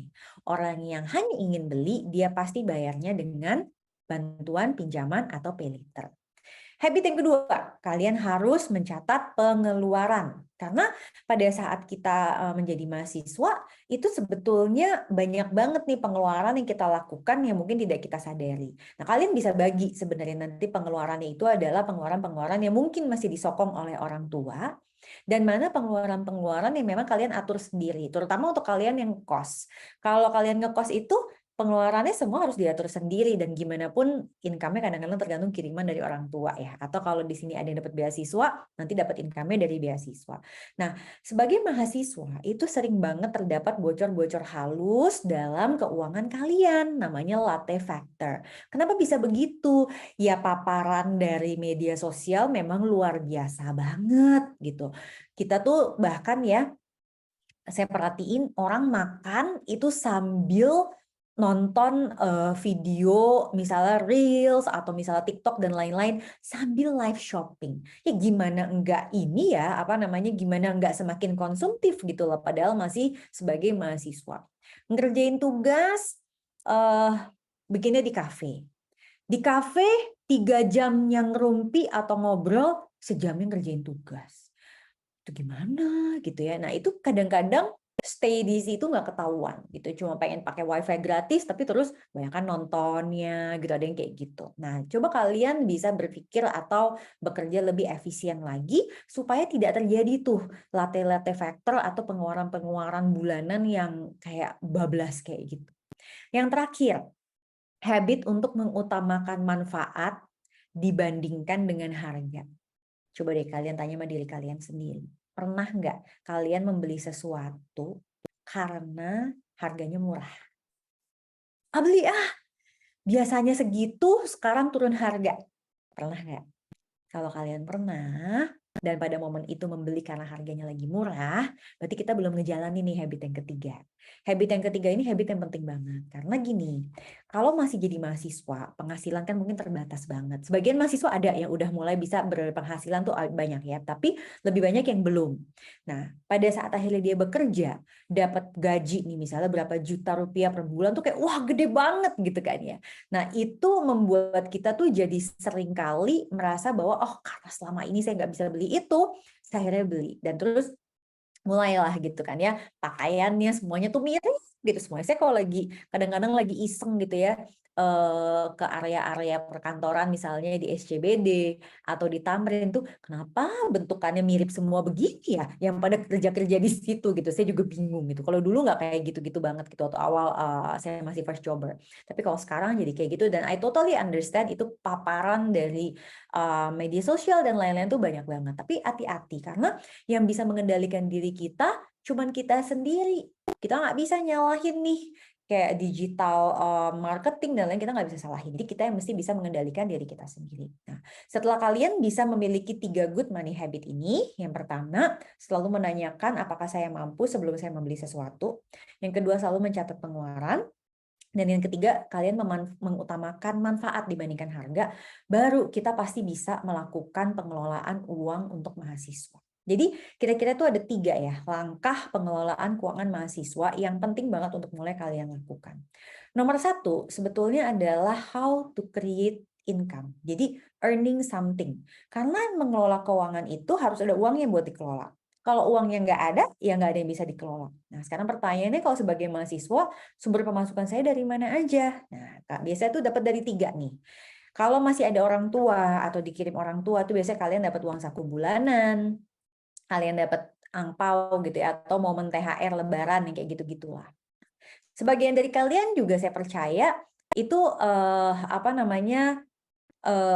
mulai bisa mendapatkan penghasilan dari kerja sampingan. Macam-macam. Ada yang mungkin ikut proyek kecil-kecilan, ada yang mungkin punya bisnis kecil. Biasanya mahasiswa tuh banyak nih gitu ya yang di kampus tuh juga udah jualan, UMKM kecil lah gitu ya. Nah, itu menarik banget. Ada juga yang kerja talenta. Apa tuh maksudnya? Bikinin fotokopian, bikinin tulisan catatan, ada yang jadi tutor gitu ya untuk anak SMP atau anak SMA. Nah, itu menarik banget dan itu adalah cara-cara kita mendapatkan tambahan penghasilan di era seperti sekarang. Apalagi sekarang udah banyak sekali ya kemudahan digital, jadi kita bisa melakukan itu semua dari lokasi mana aja. Nah, setelah kalian mendapatkan uang dari orang tua atau kerja sampingan, maka baru bisa kalian transformasi menjadi aset aktif. Jadi artinya gini, kalau ada yang selama ini bilang, udah nih uang taruh di sini aja, nanti dia bakal beranak pinak. Nah, itu sebetulnya ajakan-ajakan yang berbahaya banget. Karena kalian seperti diajak untuk bermimpi, mendapatkan cuan tiap bulan, tetapi tidak didahului oleh adanya pemasukan. Contoh juga ya, misalnya trading dengan menggunakan margin. Itu bahaya banget untuk kalian yang belum berpenghasilan secara aktif. Jadi misalnya kalian pakai uang pinjaman, kamu kemudian investasi saham, berharap selalu cuan, mungkin cuan, tapi pasti ada momennya tidak cuan. Nah, pada saat momennya tidak cuan, sedangkan kalian ada margin, gimana kamu mau bayar itu pinjamannya? Jadi pastikan, kalau kamu mau masuk ke yang ketiga, yang paling kanan, kamu udah punya uang duluan dari orang tua atau kerja sampingan. Kedua, yang penting itu adalah budgeting. Ya, budgeting itu kenapa menjadi penting untuk mahasiswa? Karena mahasiswa itu seringkali sekarang ya banyak banget gitu yang mengatasnamakan self reward atau healing hanya simply karena tugasnya banyak. Loh ya tugasnya pasti banyak, namanya juga mahasiswa gitu kan ya. Dan jangan berpikir dosennya tuh juga selalu seneng ngasih tugas. Setelah ngasih tugas kan harus diperiksa. Jadi ngebayang nggak sih gitu ya kalian misalnya udah mahasiswanya sebel dikasih tugas, dosennya juga kadang-kadang meriksanya juga PR banget gitu loh. Jadi kan bayangin ya betapa gitu banget ya kalau aduh nih mahasiswa nih over deadline terus sih gitu. Mau kita juga meriksanya sebagai dosen tuh juga nggak enak. Nah, jadi hati-hati pada saat mengatasnamakan healing atau self reward itu karena kebanyakan tugas. Karena tugas itu is part of your life gitu. Jadi kalian boleh aja misalnya self reward atau mau bersenang-senang, tapi pastikan memang sudah ada achievement-nya. Jadi bukan karena lagi mutung atau pusing dengan tugas, kamu self reward. itu belum waktunya gitu ya. Nah, gimana nih bahayanya dan tanda-tanda apa sih kalau kalian mulai kebablasan? Nah, kayak gini. Misalnya paketnya tuh banyak banget sampai di kos-kosan ya, sampai orangnya bingung. Ini siapa sih gitu? Paket mulu ya. Akhirnya lama-kelamaan paketnya jadi banyak banget gitu. Jadi kalian juga mesti berhati-hati banget apa namanya kalau sampai kalian tuh kayak sering banget ngirim sesuatu gitu ya, baik ke rumah atau ke kos-kosan. Dan kalau udah over budget. Saya cuma mengingatkan, biaya hidup itu murah, biaya pamer itu mahal. Di usia 20-an ya, kita tuh sering banget overthinking dengan apa yang orang ucapkan. Padahal percayalah sama Bu Prita, orang yang mengucapkan itu juga nggak ada yang inget lagi, tahu nggak tahun depan dia pernah ngomong apa ke kalian. Nanti pada saat kalian memasuki usia 40 tahun mungkin, kamu akan menyadari bahwa sebenarnya nggak ada orang yang benar-benar mikirin hidup kalian. Beneran deh. Jadi kalian pastikan bahwa selalu hidup sesuai dengan kemampuan finansial ya, tidak perlu itu pamer atau apa ya, terserah sih kalau emang uangnya ada, tetapi kebanyakan di antara kita uangnya itu harus betul-betul dikelola dengan baik. Gimana cara budgetingnya? Dari catatan yang tadi, kamu bikin anggaran. Nah, bikin anggaran tuh sebenarnya very simple dan nggak perlu sampai kayak wah terlalu detail. Orang beda-beda. Ada yang sukanya detail. Oke, misalnya anak accounting sukanya detail pakai Excel, silahkan. Tapi ada juga yang sukanya coret-coret gitu kan. Pernah lihat nggak kayak misalnya di TikTok atau di Reelsnya Instagram gitu, ada yang bikin budget tuh digambar-gambar gitu, sampai bunga-bunga gitu kan, warna-warni gitu. I'm not the type person of that gitu. Karena saya dulu dari accounting juga saya sukanya pakai Excel. Ada juga yang memang aduh udah males pakai aplikasi aja, terserah. Pokoknya whatever works for you, yang penting kamu punya anggaran supaya kamu tahu tiap bulan berapa banyak sih yang memang harus kita keluarkan. Nah, contohnya kayak apa? Contohnya tuh very simple seperti ini. Jadi misalnya kalian dapat pemasukan 2,5 juta, kalian tinggal bagi-bagi aja gitu kan ya. Untuk apa sih?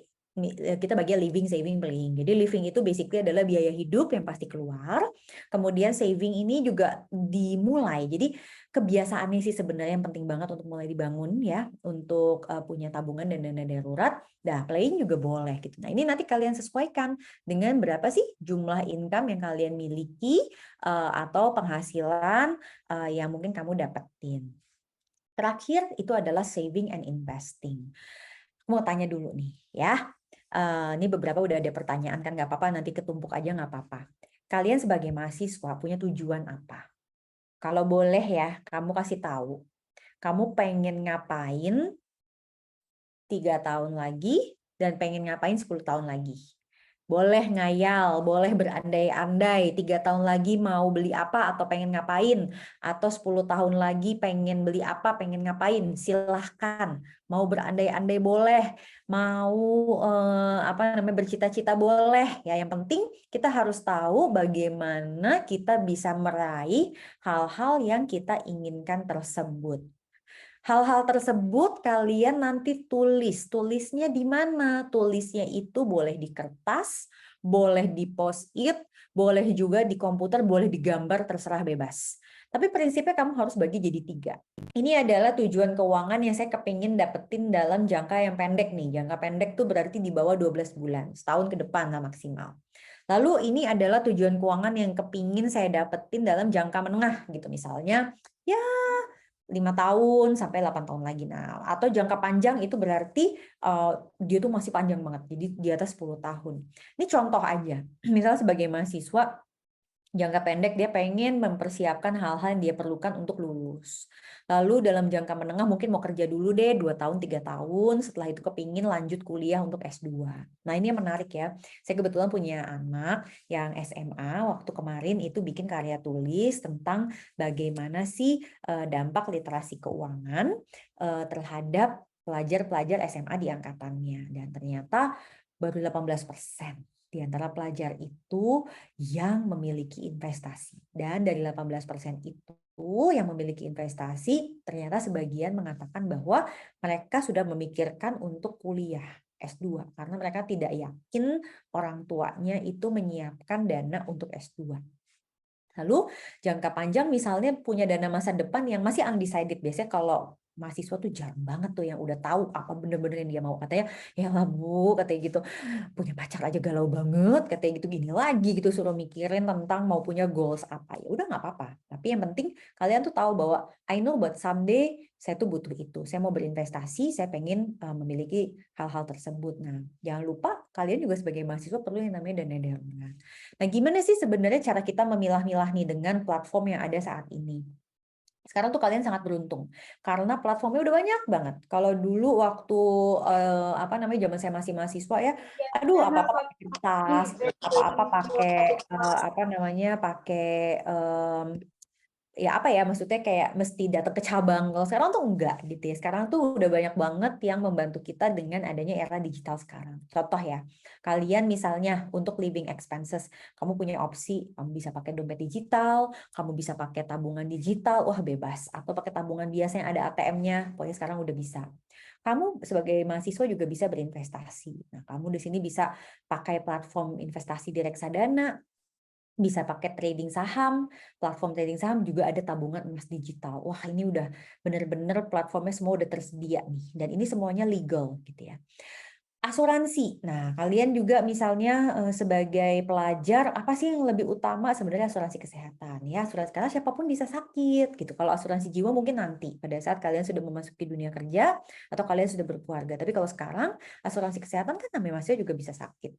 Saya juga dulu waktu jadi mahasiswa di Australia itu wajib banget punya yang namanya Medicare. Medicare itu kayak BPJS Kesehatan gitu ya, tetapi untuk international student, jadi memastikan bahwa kalau student ini sampai sakit atau apa di negara tersebut, waktu itu saya di Australia, ya itu akan ke-cover gitu loh untuk biaya kesehatannya. So, very important gitu sebenarnya asuransi kesehatan untuk para pelajar atau mahasiswa. Nah, other than that, itu sebetulnya juga penting banget punya asuransi kendaraan. Jadi, pada saat kalian nanti misalnya punya motor atau punya mobil, nah itu sebaiknya dilengkapi tuh dengan asuransi kendaraan. Termasuk nanti kalau asuransi perjalanan, misalnya pas mudik, atau kalau memang tinggalnya di kota tempat kalian sekarang belajar, lagi mau liburan atau apa, nah itu penting banget.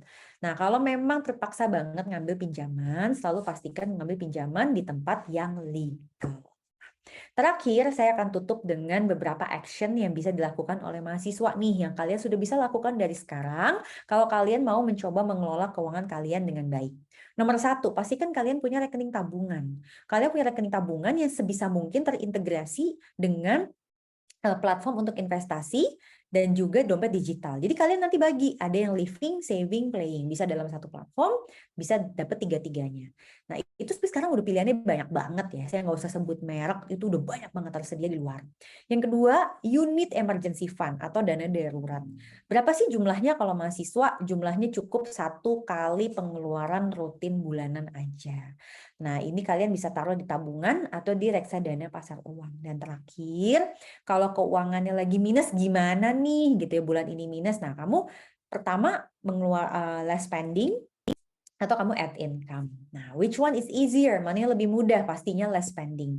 Which one is faster? Pastinya less spending, tetapi kalau mau efektif, you need to add income. Kalau emang orang tua nggak bisa nambahin, berarti kamu yang mesti berusaha sendiri untuk menutup kekurangan-kekurangan yang mungkin terjadi selama kalian masih menjadi mahasiswa. Nah, kalian juga bisa lihat tips-tips keuangan lainnya di social media Zep Finance. Itu ada di YouTube, Zep Finance TV namanya, ada di Instagram, ada di TikTok, ada di Twitter. Jadi kalian bisa melengkapi terus nih gitu ya ilmu-ilmu yang dibutuhkan, dan ilmu ini benar dan nggak ada pom-pom saham atau apa, nggak ada lah di sini. Terakhir saya akan tutup dengan sebuah quote. Getting rich is easy, staying rich is another story. Kalian perlu melakukan ikhtiar terbaik dalam pengelolaan keuangan dan bersyukur atas semua nikmat yang diperoleh. Nah, mungkin kira-kira itu mudah-mudahan bisa langsung dilakuin ya. Jadi meskipun mahasiswa jangan berpikir nggak bisa melakukan pengelolaan keuangan, malah harus banget gitu loh. Supaya nanti pada saat memasuki dunia first jobber, itu udah aman banget keuangannya. Oke, thank you Dika. Oke, thank you Ibu Prita. Terima kasih atas pemaparan materinya. Ini sangat insightful banget sih buat kita semua ya pastinya. Dan bener banget kita harus mengelola keuangan kita dengan baik karena spending-spendingnya juga akan lancar, saving kalian juga akan lancar nantinya. Nah, sekarang kita akan lanjut ke sesi berikutnya yaitu sesi tanya jawab, sesi Q&A. Buat kalian yang mau bertanya masih bisa langsung aja tanyain pertanyaan kalian. Dan dengan format nama _ pertanyaan. Karena di akhir acara akan diumumkan 5 penanya terbaik yang akan mendapatkan hadiah menarik tentunya dari webinar kali ini. Oke, ini udah ada beberapa pertanyaan ya Bu. Kita langsung mulai aja. Baik, yang pertama ada dari Betari. Bu, sebagai mahasiswa, banyak dari kita yang belum mempunyai penghasilan sendiri atau tetap. Untuk memulai investasi, sebaiknya apa yang harus kita persiapkan sebelum berinvestasi? Apa bentuk investasi yang paling aman untuk pemula seperti mahasiswa? Terima kasih. Oke. Betari bisa buka mic-nya nggak? Jadi nggak usah buka kamera nggak apa-apa, tapi mic-nya aja dibuka. Oke, kan mahasiswa nih kan banyak banget ya, berbeda-beda gitu. Belum mempunyai penghasilan sendiri, ya pasti. Karena kan memang utamanya adalah sebagai mahasiswa gitu ya. Nah mungkin Betari bisa share nggak, kamu dapat uang sakunya itu per minggu atau per bulan? Halo? Halo Ibu, kedengeran nggak suaranya? Ya kedengeran banget. Kalau aku sih lebih ke per hari gitu sih Bu, daripada per minggu atau per bulan. Oke, kamu tinggal masih sama orang tua atau ngekos? Masih sama orang tua Ibu. Oke, Betari kan sekarang udah mahasiswa. Kamu coba minta uang sakunya itu tidak dikasihnya harian, tetapi dikasihnya minimal mingguan. Nanti kalau udah belajar mingguan, naik ke 2 mingguan. Setelah 2 mingguan, kamu naik lagi jadi 1 bulan. Kenapa? Karena kalau kamu harian dapatnya, susah banget mau investasi, Betari. Kenapa? Karena uang harian itu biasanya langsung habis tuh tiap hari. Tapi kalau kamu dikasihnya mingguan, kamu lebih bisa ngatur. Ya, itu jadi langkah yang pertama. Pertama, kamu mesti mengubah sistem dapat income dari orang tuanya. Ya, jadi coba kamu minta seperti itu dulu. Oke. Sekarang yang kedua, Betari pernah investasi apa? Kalau aku sendiri belum pernah memulai untuk investasi sih Ibu. Oke, kamu familiarnya dengan apa? Emas atau reksadana? Kalau aku lebih ke reksadana sih. Oke, berarti kamu udah tahu nih bahwa kamu merasa lebih familiar dengan reksadana, berarti itu duluan yang kamu mulai. Dengan kamu punya uang saku yang per minggu itu, coba kamu sisihin aja deh 50.000 sampai 100.000 per minggu ya. Kalau per minggu mungkin bisa 50.000. Jadi nanti per bulan tiba-tiba kamu tuh investasi udah 200 ribuan gitu loh. Nah itu kamu beliin nih reksadana. Caranya gini. Kan reksadana ada yang pasar uang itu yang paling rendah banget resikonya dan ada reksadana saham yang paling tinggi resikonya. Nah, kamu kan mungkin sebagai mahasiswa belum tahu ya uangnya mau dipakai kapan, bener nggak? Nah, kamu Betul. cuma kepengen ibaratnya tuh ya mulai deh investasi, pengen mulai ngebiasain. Nah, berarti kalau memang situasinya begitu, kamu belinya selang-seling. Jadi misalnya minggu ini kamu beli reksadana pasar uang, minggu depannya kamu beli reksadana saham, minggu depannya lagi reksadana pasar uang, minggu depannya lagi. Tujuannya yang penting kamu membiasakan diri dan kamu juga sadar nanti ternyata naik turun dari nilai aset itu bakal berbeda banget antara reksadana pasar uang dan reksadana saham. Jadi selain kamu dapat kebiasaannya, yang kedua kamu dapat disiplinnya, yang ketiga kamu belajar bagaimana mengatasi naik turunnya investasi. Oke? Oke Ibu, terima kasih. Oke, terima kasih Ibu Prita atas jawabannya. Sudah terjawab ya. Jadi langsung lanjut lagi ke pertanyaan kedua. Itu dari Alivia, mau tanya terkait investasi diri. Investasi diri itu kan termasuk juga dengan fokus sama diri sendiri. Menurut Ibu, apakah ada hambatan yang membuat kita jadi kurang dalam menginvestasi diri, terutama di usia muda, misalkan seperti berpacaran atau selalu jadi merasa fear of missing out melihat teman-teman yang lebih sukses? Terima kasih, Bu. Oke, Alivia bisa buka mic nggak? Bisa, Bu. Oke, Alivia sekarang semester berapa? Semester 3, Bu. Tingkat 2 ya? Oke, kalau ngomongin hambatan ya, menurut kamu yang lebih menghambat kamu mana? Pacaran atau merasa inferior? Fear of missing out itu kan kayak inferior gitu. Inferior sih. Oke, karena itu dua hal yang berbeda.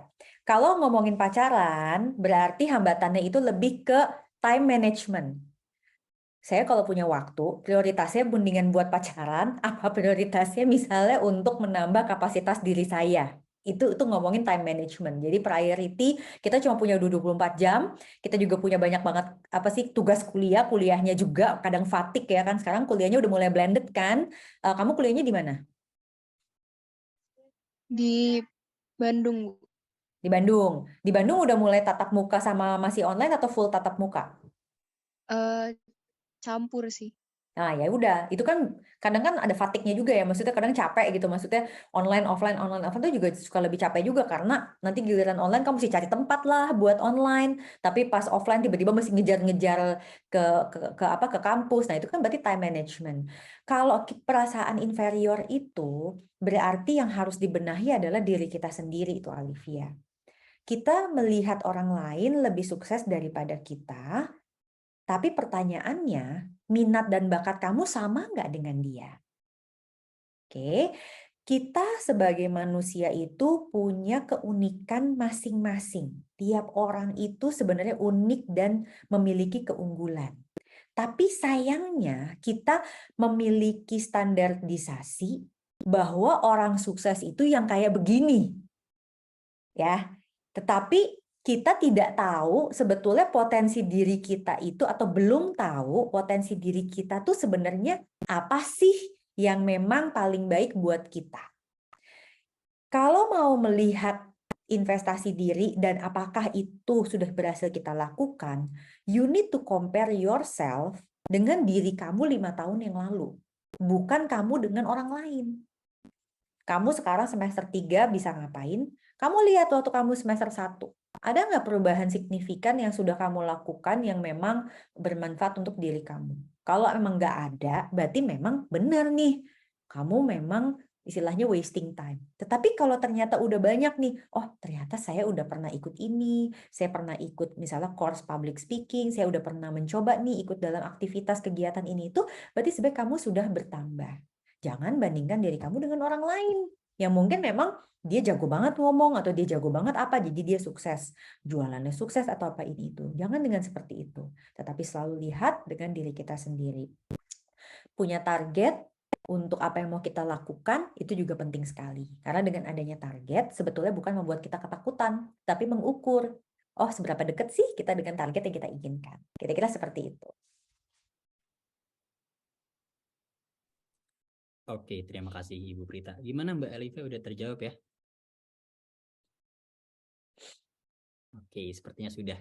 Jadi ini karena keterbatasan waktu, mungkin ada beberapa pertanyaan yang belum terjawab. Kira-kira dari Ibu Prita bisa jawab berapa lagi nih Bu? Mau jawab berapa lagi? Tergantung pertanyaannya sih Dika. Kan Oke. pertanyaannya beda-beda, ada yang singkat, Iya. ada yang enggak. Oke, kita lanjut aja kali ya. Dipilih aja dulu, dipilih. Dipilih dulu aja ya. Mungkin ini nih dari Zoom Rotul. Apabila saat melakukan investasi. Kenapa semuanya perempuan ya yang nanya ya sama aku ya? Waduh, kemana nih laki-laki? Pada kemana? Oke. Jadi dari Zoom Rotul ya. Zoom Rotul, apabila saat melakukan investasi kita pasti pernah pada suatu waktu mengalami kerugian. Nah, biasanya mahasiswa akan merasa down. Bagaimana cara supaya kita tidak merasa trauma untuk berinvestasi dan bagaimana tindakan preventif yang kita lakukan sebelum memulai berinvestasi lagi? Gitu, Bu. Sebenarnya ini Zoom Rotul bisa buka mic-nya nggak? Iya, Bu, bisa. Oke. Kamu sekarang di mana kuliahnya? Di Malang, Bu. Di Malang. Kamu pernah investasi apa nih ya sampai rugi? Sejauh ini sih belum pernah, Bu ya, tapi itu ada dari pengalaman teman-teman sebelumnya dan kayak langsung merasa trauma gitu mau investasi lagi. Kamu ingat nggak teman kamu investasinya apa? Sebelumnya itu investasi di saham, Bu. Oke. Pertanyaan berikutnya. Kamu ingat nggak teman kamu itu semua uang tabungannya dia dibeliin saham? Iya, Bu, bisa diulangi pertanyaannya? Apakah uang tabungan teman kamu itu semua-muanya jadi saham? Iya, Bu. Kebetulan semuanya langsung diinvestasikan. Itu sebabnya jadi trauma. Karena uang yang tadinya ada tiba-tiba tidak ada gitu loh. Jadi itu sebenarnya jawabannya ya. Kalau kita mengalami kerugian dalam hal berinvestasi itu hal yang wajar. Dia tidak akan rugi kalau tidak dijual. Maka pertanyaannya kenapa dia jual? Satu, bisa aja dia karena milih sahamnya salah. Dia milih sahamnya di saat harganya tinggi banget. Yang kedua, dia juga bisa karena butuh duit gitu ya. Dia nggak punya dana darurat, jadi harus dicairin, kira-kira gitu. Dan yang ketiga, dia itu takut banget, jadi jantungan. Jadi sebenarnya proses itu adalah proses untuk memahami dirinya dia sendiri. Dari situ dia belajar. Oh, berarti kalau saya mau investasi saham, satu, jangan terlalu nekat. Masa semua uang tabungannya dijadiin saham? Itu kan merupakan suatu kesalahan. Dia harus membagi. Ada yang memang mungkin lebih resiko tinggi, ada yang lebih resikonya lebih rendah. Yang kedua, selalu punya dana darurat. Kan tadi saya juga ingetin tipsnya. Punya dana darurat minimal 1 kali pengeluaran rutin bulanan. Jadi kalau dia tiba-tiba butuh uang cash, dia nggak akan ketakutan. Yang ketiga, sebenarnya kalau naik turunnya itu membuat dia jadi belajar. Sanggup nggak sih sebenarnya saya dengan profil resiko seperti ini? Kalau dia sanggup, berarti dia memang cocok berinvestasi saham. Kalau dia nggak sanggup, berarti dia nggak cocok. Nah, preventifnya gimana? Preventifnya adalah selalu mulai dengan angka yang kecil. Tidak masuk all in dengan besar. Jadi kecil-kecil dan tetap punya dana darurat. Supaya meskipun turun, tapi turunnya cuma dari angka yang kecil. Gitu.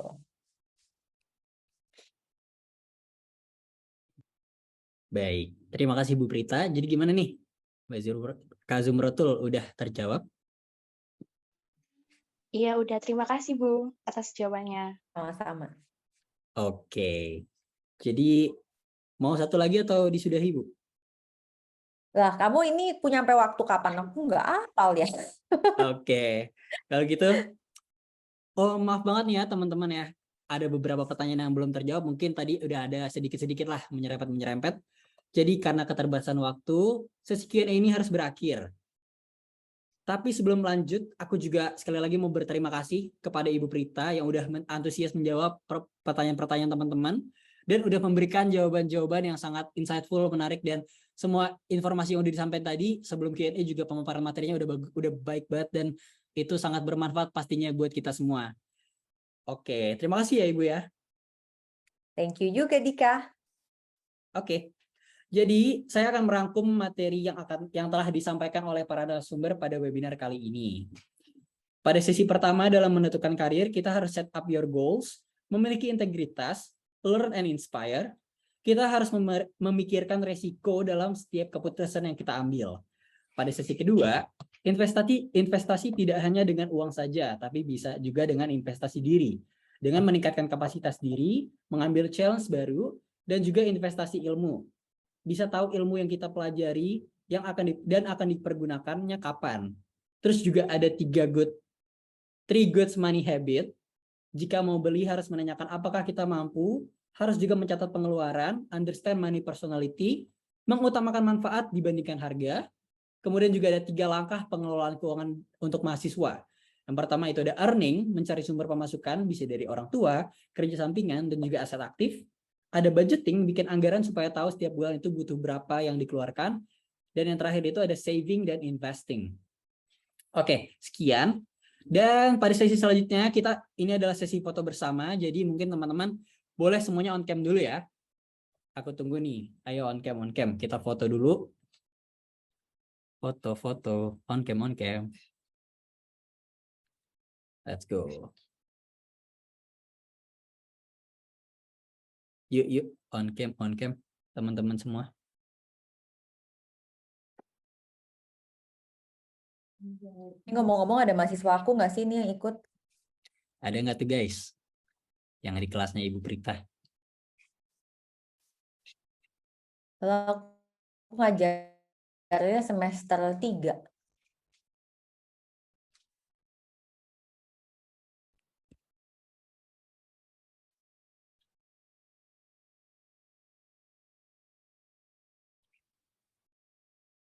Oke, ini udah pada on ya.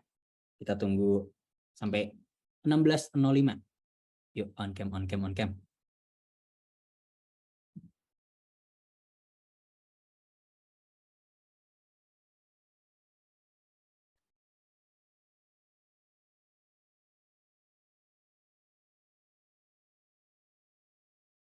Oke, kita langsung aja ya. Boleh dibantu nih, Mas Daud Yusuf, silahkan.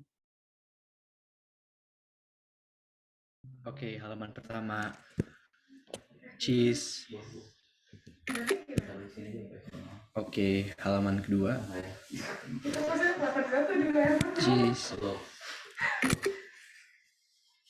Oke, halaman ketiga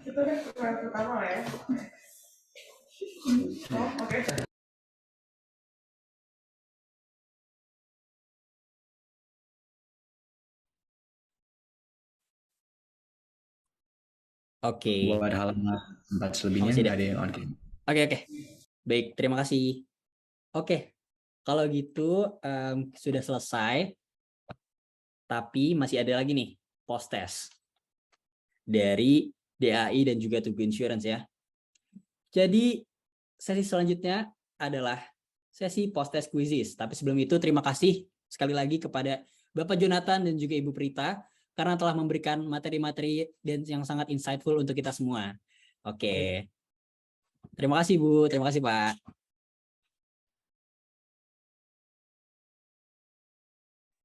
Ya, kami persilahkan. Oke, kita lanjut ke sesi selanjutnya ya teman-teman ya. Selanjutnya ini adalah sesi post test quizzes, di mana kalian berkesempatan untuk memenangkan hadiah menarik dari Dewan Asuransi Indonesia dan juga Tugu Insurance. Nah, kalian dapat menjadi pemenang dengan meraih nilai tertinggi, 3 nilai tertinggi pada post test kali ini. Langsung aja ya, kita join ke quizesnya. Boleh dibantu dari kakak-kakak? Kode-kodenya. Nah, ini dia.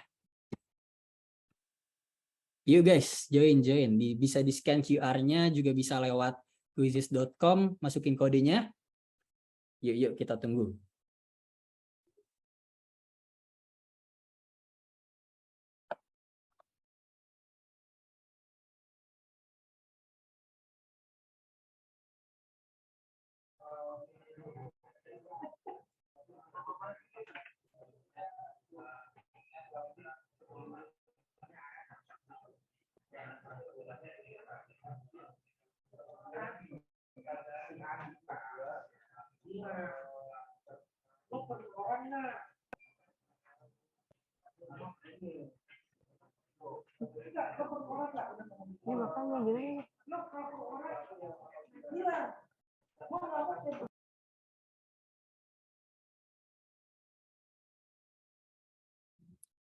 Oke, kita tunggu dulu ya sampai semuanya masuk.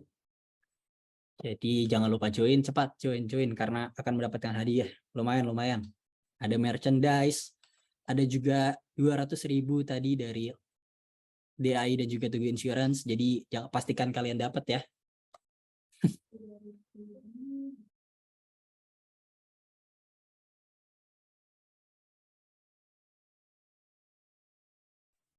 Udah ada 70 orang nih yang join. Kalian bisa langsung cepat yang lain join. Let's go.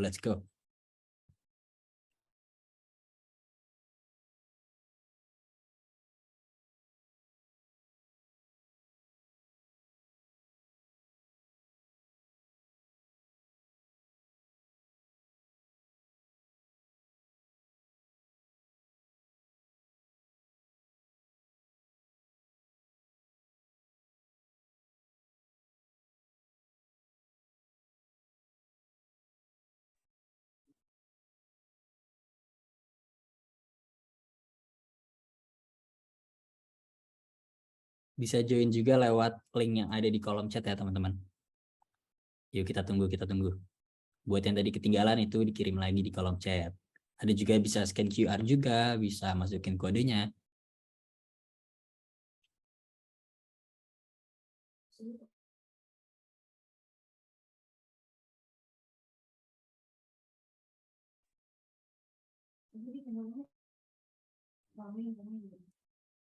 Yuk ramein karena nanti kalian juga akan dapat merchandise dari DAI dan juga Tugu Insurance yang pasti sangat menarik isinya. Jadi jangan sampai ketinggalan. Ini post testnya diisi dengan benar ya guys, karena wah menarik banget sih hadiahnya. Jujur.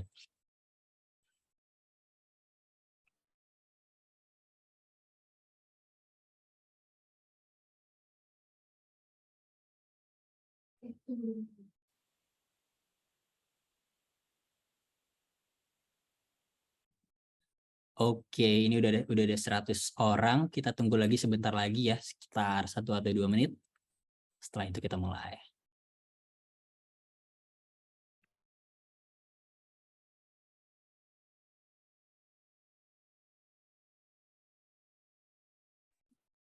Ayo, ini juga termasuk absen nih. Jadi jangan lupa join ya. Ikut gamesnya. Let's go.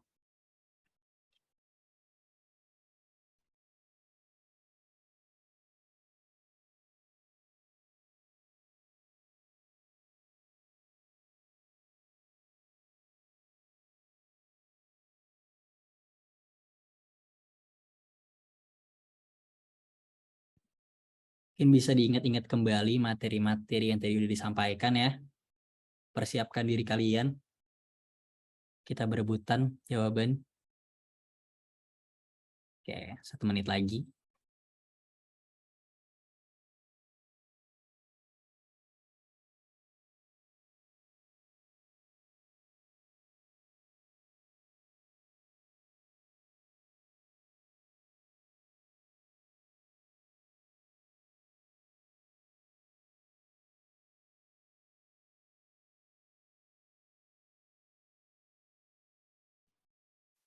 Ya guys, nama-nama kalian. Kalau yang belum ada di situ langsung aja diklik linknya atau langsung aja join pakai kode.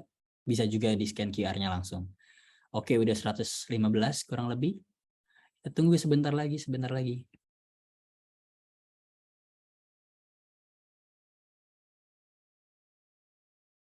Oke, udah lumayan. Jadi mungkin kita langsung mulai aja ya. Aku hitung nih, 5, 4, 3, 2, 2,5. Oke, 1. Kita mulai.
Oke guys, di pertama ada Rian Hidayatullah. Waduh, dibalap lagi dengan Bagas. Rian lagi. Ayo guys, 1-3 doang nih yang terpilih.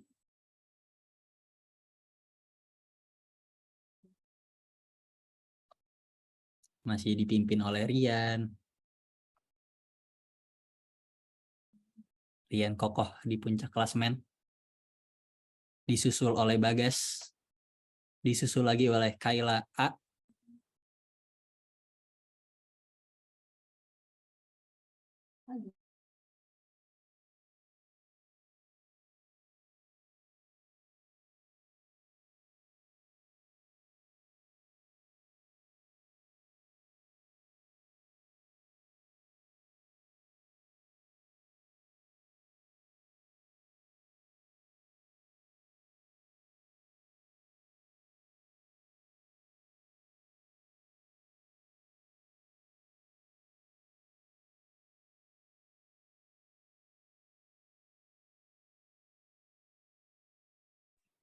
Wah, sudah terlihat nih sepertinya.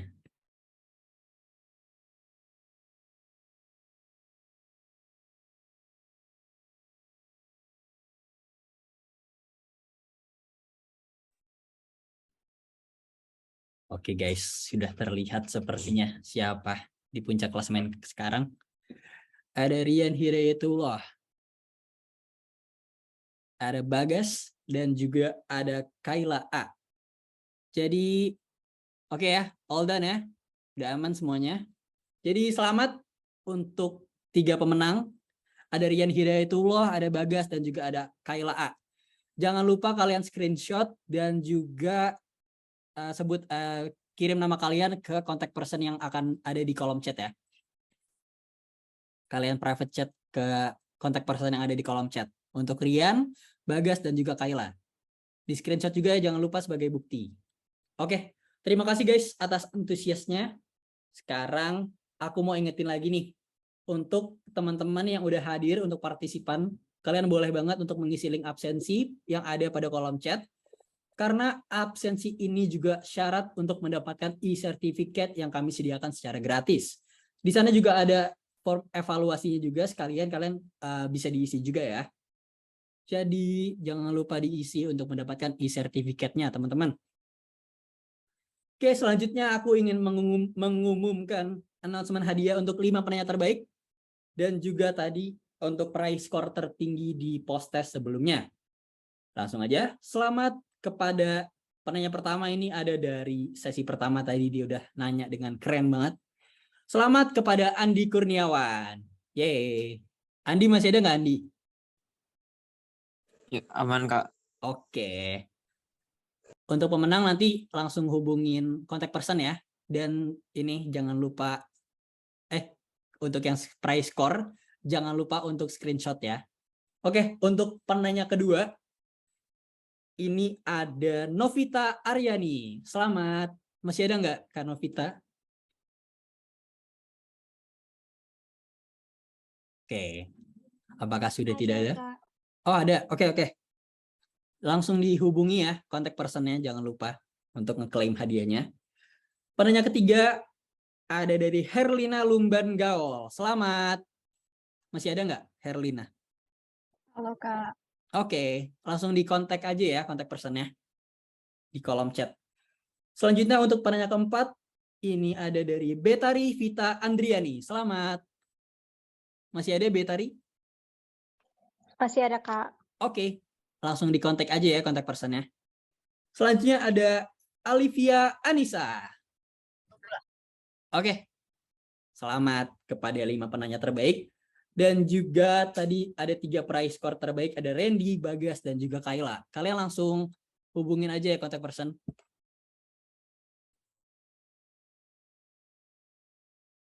Untuk absensi dan juga evaluasi bisa di-scan juga di QR code di layar ya. Dan juga bisa lewat link yang udah ada di kolom chat. Jadi jangan lupa diisi absensinya. Jangan lupa untuk pemenang tadi di klaim hadiahnya di kontak person yang udah tersedia di kolom chat. Baik. Oke teman-teman. Sesi materi Q&A, post test, sesi foto udah selesai nih. Yang artinya webinar kita udah di penghujung acara.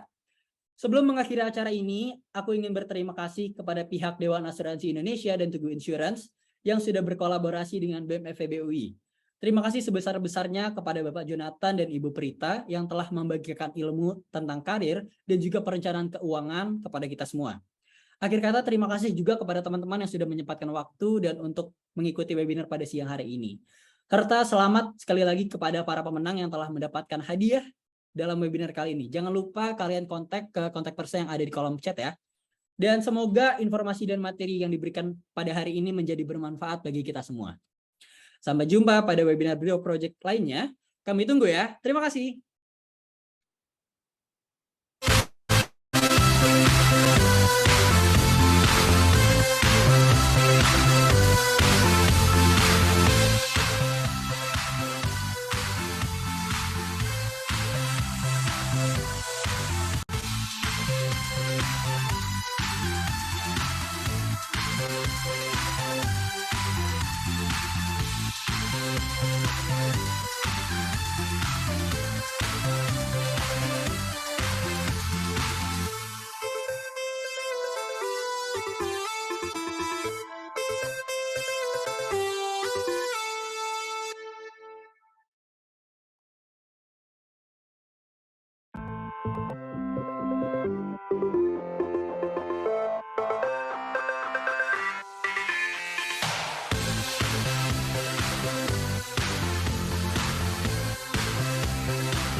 PT Asuransi Tugu Pratama Indonesia Tbk atau lebih dikenal sebagai Tugu Insurance merupakan anak perusahaan PT Pertamina Persero yang bergerak di bidang asuransi sejak 25 November 1981.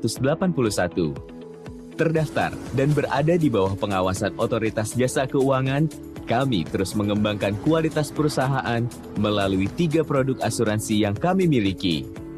Selain produk asuransi yang berkualitas, kami juga mengembangkan inovasi layanan yang berkelanjutan untuk memberikan kemudahan akses kepada pelanggan. Kinerja Tugu Insurance saat ini diapresiasi oleh berbagai institusi independen melalui penghargaan-penghargaan yang didapatkannya, baik dalam kategori kinerja keuangan, publikasi, dan profesionalisme.